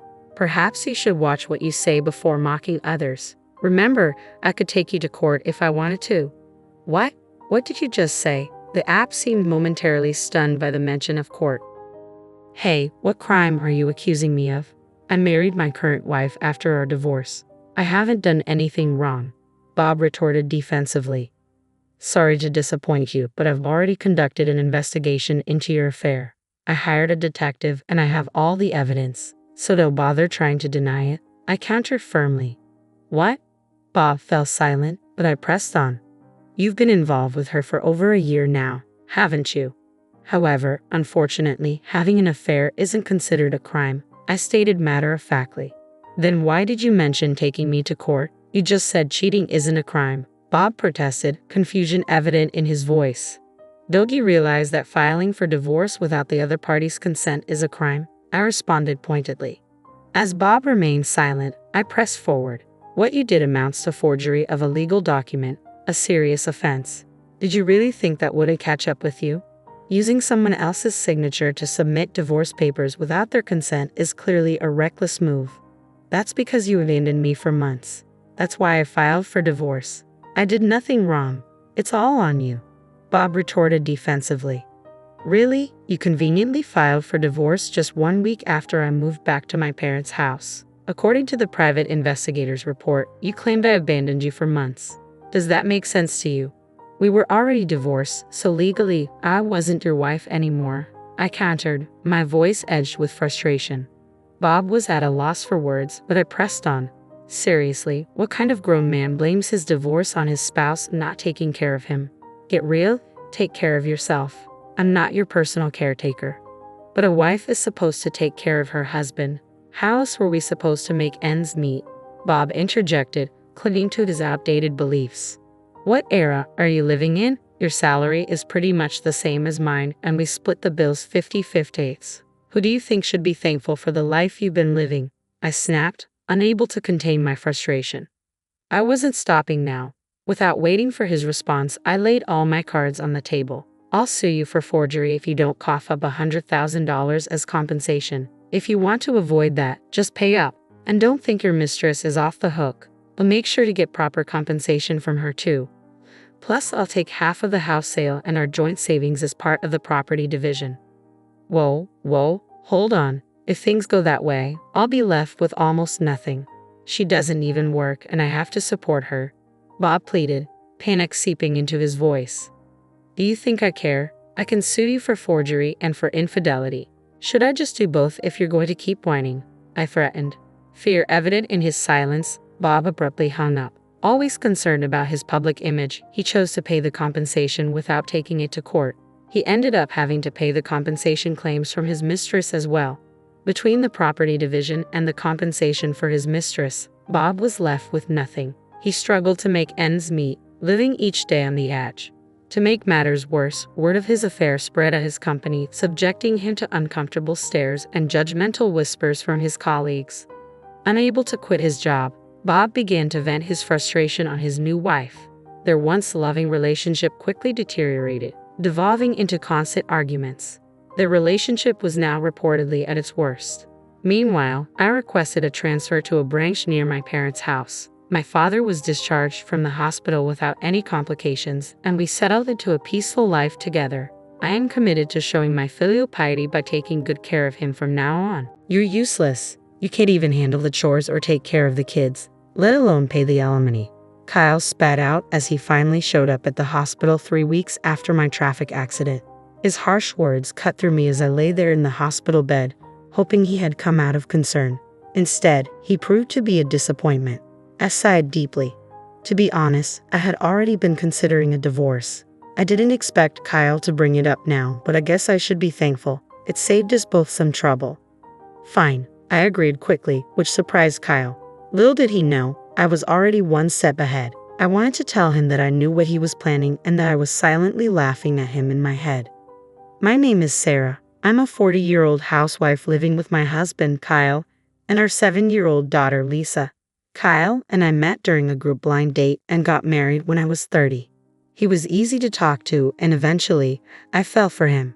Kyle was charming and the most handsome man at the table when we first met. When he expressed his interest in me, I felt flattered and proud.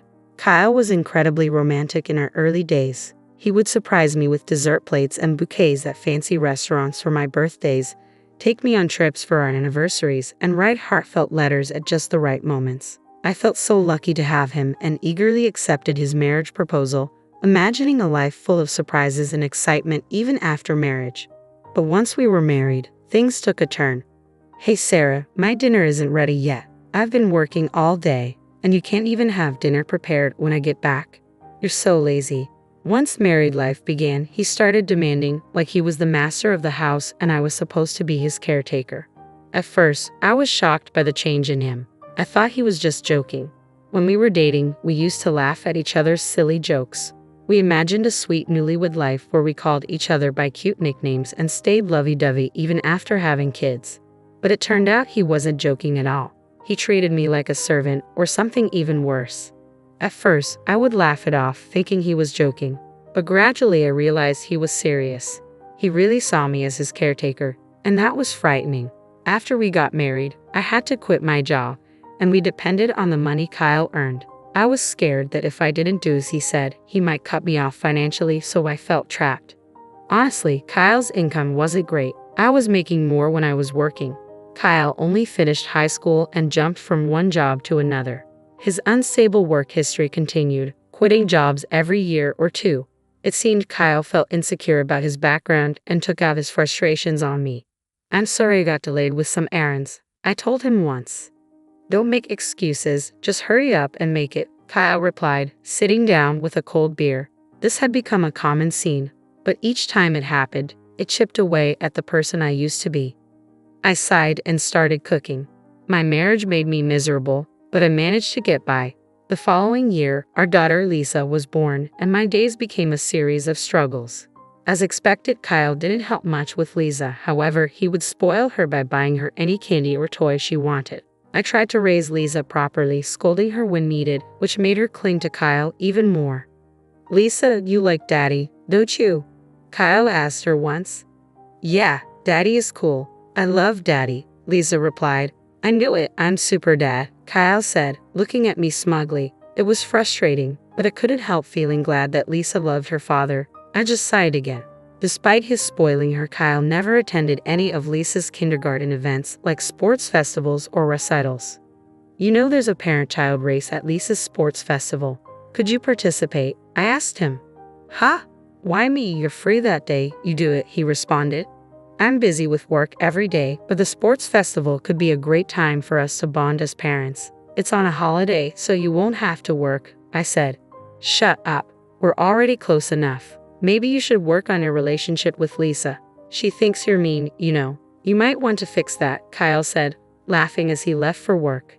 He called himself Super Dad, yet he never showed up to school events. I was worried that Kyle's habit of being easy on himself but hard on others might influence Lisa. He continued to leave all the housework and childcare to me and was lazy at home. Now Lisa is 5 years old and ready to start elementary school, but Kyle was still jumping from job to job. He had just quit his factory job last month and moved to a food and beverage company.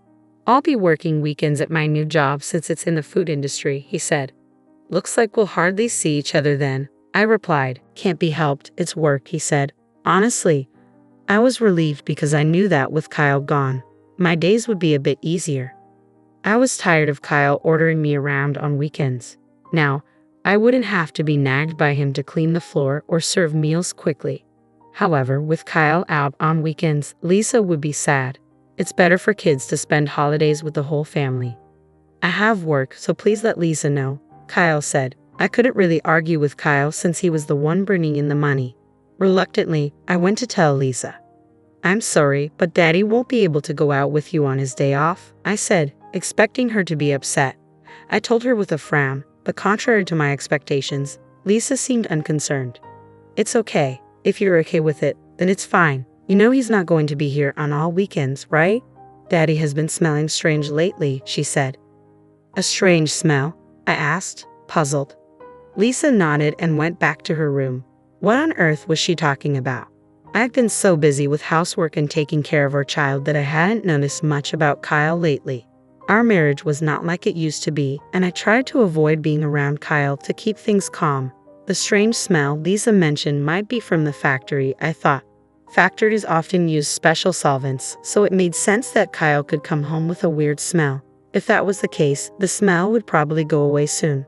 Kids are really honest, which is what makes them so endearing. Despite what he said, Kyle started leaving the house early in the morning even on his days off, which was odd. He also left every weekday. If he was working weekends, he should have a day off during the week. He left without saying anything to me, so I couldn't tell if he was going to work or not. I became curious about what he was doing, leaving so early even on his days off. One day, I decided to follow him. I asked Kyle, "You seem to be going out every day off. What are you doing?" Kyle looked confused for a moment, then answered in an annoyed tone while scratching his head, "I'm working. I go to work voluntarily." "Really? But you should take care of yourself or your body won't hold up," I replied. "Shut up. Don't complain about my job," Kyle snapped back. I didn't understand why he got so angry when he often complained about my housework and child rearing. I didn't believe what Kyle said. There's no way he, who usually avoids trouble, would go to work voluntarily on his days off. I knew this from watching him closely over the years. If he was that passionate about work, he would have stayed at his previous job longer. I also started paying attention to the strange smell that Lisa mentioned. Indeed, Kyle came home with a sweet, strong fragrance. This strange smell was not from the factory. Why hadn't I noticed this before? I blamed myself for being so naive and vowed not to make the same mistake again. From then on, I decided to watch Kyle more carefully, especially on weekdays when he said he was going to work. He seemed to wake up an hour earlier than usual and took extra care grooming himself. He appeared to be in a good mood on those days, which vary from week to week, sometimes on a Monday, sometimes on a Thursday. But it was clear that Kyle was happy on those days. One day, when he left the house, I went into his room to look for any clues. I felt like a detective searching the house. Since I always cleaned Kyle's room, I knew it well and didn't feel bad about snooping around. If Kyle had hidden anything, it would be in a place not easily seen. I searched carefully under the desk and bed. Finally, hidden in a candy tin in the closet, I found a bunch of letters. What were these? All the letters were from the same person named Patricia. They had been sent through the mail. The oldest letter was from 4 months ago, and the newest was from yesterday. As I read the letters, I saw phrases like, "I regretted when we broke up, but now I really love you, and I want to go back to the time when I was with you." It sounded like something a lovesick teenager would say. At first, I thought maybe Kyle's ex-girlfriend was sending these letters on her own, but then I read a line that worried me. "I'm glad you like me again. I'm looking forward to our next date." This was from last week. It looked like Kyle was seeing this Patricia. Today, he was definitely up to something. I took photos of the letters with my smartphone as evidence. I thought about taking the letters, but I didn't want to make Kyle suspicious. Even with these letters, I felt I didn't have enough proof. After thinking it over, I decided to hire a private investigator to check on Kyle. 3 weeks later, the investigator gave me the results.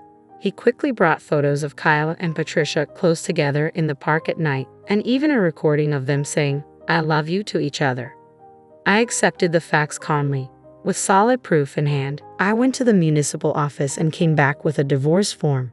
Now that I knew Kyle was cheating, I had no reason to stay with him. I planned to confront him with the divorce papers the next time something happened. I returned home and let out a deep sigh. I was acting resolute, but honestly, I was heartbroken. I was upset with myself for having married someone as careless as Kyle. I was thinking about resting a bit before making dinner when my phone rang. Hello? Yes, Sarah, do you have time to talk? Yes, what's going on? I was surprised to get a call from my father. He usually doesn't call me. Actually, your mother and I were talking yesterday, and we're thinking about transferring our assets to you soon. Huh? What happened? My father ran a company that sold imported goods to Japanese corporations. I was the daughter of a big company president, but I never told Kyle about this. I thought it would make me sound boastful, especially since Kyle jumped from one job to another. We're getting old and thinking about retiring.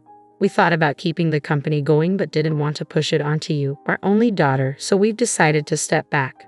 I see. I felt guilty about not taking over the company, but my parents respected my decision and had planned for the future. I was deeply touched by their thoughtfulness. We're thinking of handing over our assets to you. Our total wealth is $17 million, but we're fine with just $3 million. We've decided to give you the remaining $15 million. $15 million? I was shocked. That was more money than I could ever imagine earning in my lifetime. Yes, there will probably be inheritance tax, but you'll still have plenty left. You won't have to worry about living expenses for the rest of your life, Dad said. Thank you. I expressed my deepest gratitude to my father and mother and hung up. Soon, $17 million would be coming my way. With that money, I wouldn't have any worries, even if I divorced Kyle. No offense to him, but he probably couldn't earn that much. I felt relieved and was in a daze for a while. Glancing at the clock, it was 6:00 p.m. I realized I needed to make dinner and check the fridge, but there were no groceries left. I got ready to go shopping at the supermarket. My heart was light, but I also felt a sense of urgency that Kyle might come home soon. As I was hurrying across the last crosswalk to the supermarket, the light turned green. Watch out, someone yelled, but it was too late. My body was already in the air, and then I hit the ground hard. The sharp pain shot through my head, and without understanding what had happened, I lost consciousness. When I woke up, I was lying on a hospital bed. The first thing I saw when I opened my eyes were my parents and Lisa. Sarah, thank goodness, Mom said. Lisa was crying next to me. I gently stroked her head. You were hit by a car and broke both legs. They say it will take 5 months to fully recover. I felt dizzy thinking about being out of action for so long. From that day on, I was stuck in a wheelchair. Although the nurses took care of me, I felt frustrated and annoyed because I couldn't use my legs. During my stay in the hospital, my parents and friends visited me. My parents were now taking care of Lisa, since Kyle was always at work. I thought that was better for her. I was glad everyone visited, but Kyle never came. I started to doubt his care, thinking, aren't we husband and wife? However, 1 week after I was hospitalized, Kyle finally showed up. Hey, feeling good? Kyle asked sarcastically. Yeah, man, it's a mess at home without me, I replied lightly. Kyle always complained about my housework. As soon as he spoke, showing no empathy, I sighed. I had thought he would be at least a little worried about me.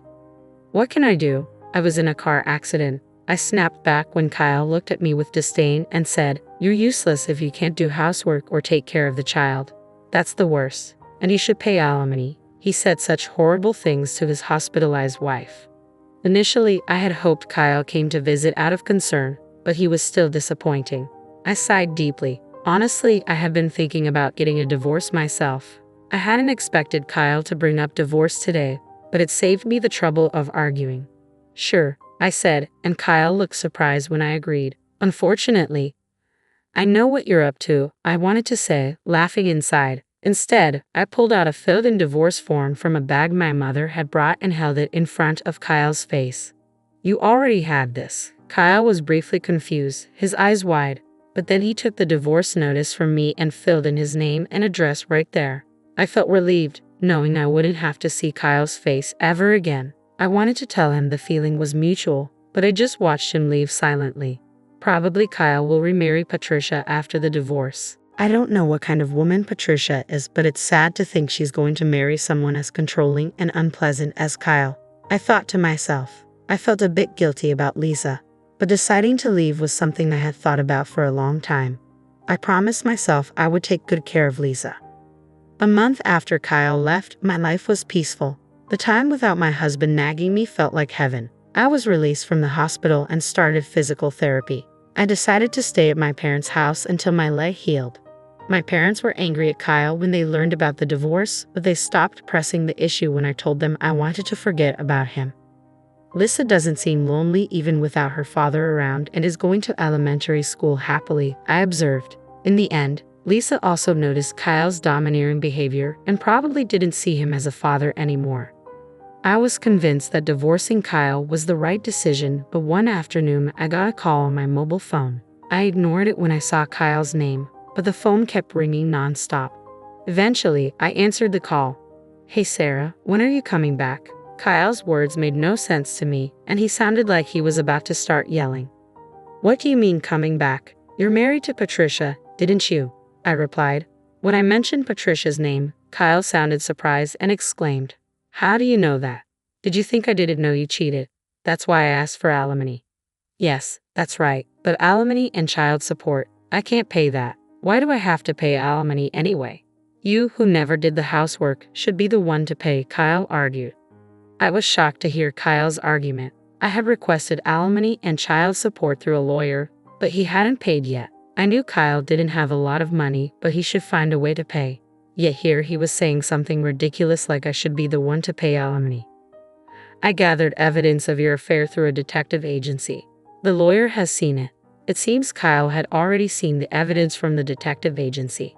That would make things easier, but him calling me was ridiculous. "I wanted a divorce even before I found out about the affair because you never helped with housework or childcare, and you complained all the time. I'm not your housekeeper, you know. But it's good you're married now. You have someone else to look after you. But here's the thing. Patricia can't do housework. Before we got married, she said, leave everything to me. But once we got married, her cooking is terrible, and she doesn't clean. I would have been better off with you. Marry me again. After all, you don't have any money, right? Lisa liked me too, didn't she?" Kyle said, which annoyed me. "What are you talking about? You divorced me and remarried. You're her partner, not my responsibility. And sorry to say, Lisa doesn't like you. And I have money. Don't lie to me. There's no way you have money. You were a housewife. You can't live without me." I had no intentions of telling Kyle about the fortune I inherited from my parents, but faced with his aggressive attitude, I had no choice but to reveal it. My parents are CEOs. Recently, I inherited their assets. It's around $52 million in total, so I can live without working for the rest of my life, I calmly stated over the phone, picturing Kyle's stunned reaction on the other end. "You're lying. There's no way you have such a huge amount of money," Kyle retorted skeptically. "It's true. If you want, I can have my parents tell you," I replied, sensing Kyle's disbelief beginning to waver. With that, Kyle finally seemed to believe my words and fell silent. Then he exploded, "If it's true, why didn't you tell me?" "Well, I wanted to tell you, but I knew about your affair and I had already formed a low opinion of you. At that point, there was no issue of property distribution, and I hadn't yet inherited the assets," I explained calmly, not willing to engage in a heated argument. Kyle bit his lip in frustration. He probably never imagined I had such assets. He must have been regretting that he should have never divorced me, but I was resolute. I didn't want to endure his terrible behavior anymore. "Can I hang up now? Please pay the alimony properly, reflect on your actions, and never call me again. Goodbye," I said firmly before hanging up. Immediately, I blocked Kyle's number so he couldn't call anymore. "Mom, who were you talking to?" Lisa walked into the room, curious. "Just a friend," I replied, smiling at Lisa. "But Lisa, do you want to go to the amusement park this weekend?" "Yes," Lisa beamed with happiness. Seeing her smile reminded me that her happiness was all that mattered to me. A few days later, I heard that Kyle had broken up with his new wife, Patricia. They argued because she wouldn't do housework, and Patricia ended up leaving him. Kyle, having been divorced twice in a short time, would probably find it hard to get married again. I hoped he would stay single for a while to prevent more people from getting hurt. After the divorce, Kyle lost his motivation and quit his job at the restaurant. He would probably find another job, but it might take him some time to get his life back on track. I felt a twinge of sympathy for him, but his problems were of his own making. I had blocked his calls so he couldn't ask me for money, and I avoided places where we used to go together. In my life, Kyle had virtually disappeared. Eventually, Kyle paid the alimony but ended up in debt. I didn't know how he would manage, but I hoped he learned from his mistakes. I continued to live comfortably at my parents' house. They told us we could stay as long as we liked. After my legs fully healed, I started part-time work at a local flower shop. Even though I didn't need to work, I found it better to be active and leave the house. I worked hard on weekdays and spent weekends having fun with Lisa and my parents. I found more joy in life than before and wanted to keep living happily with the people I loved. I cherished these happy moments, especially when I saw Lisa's smile.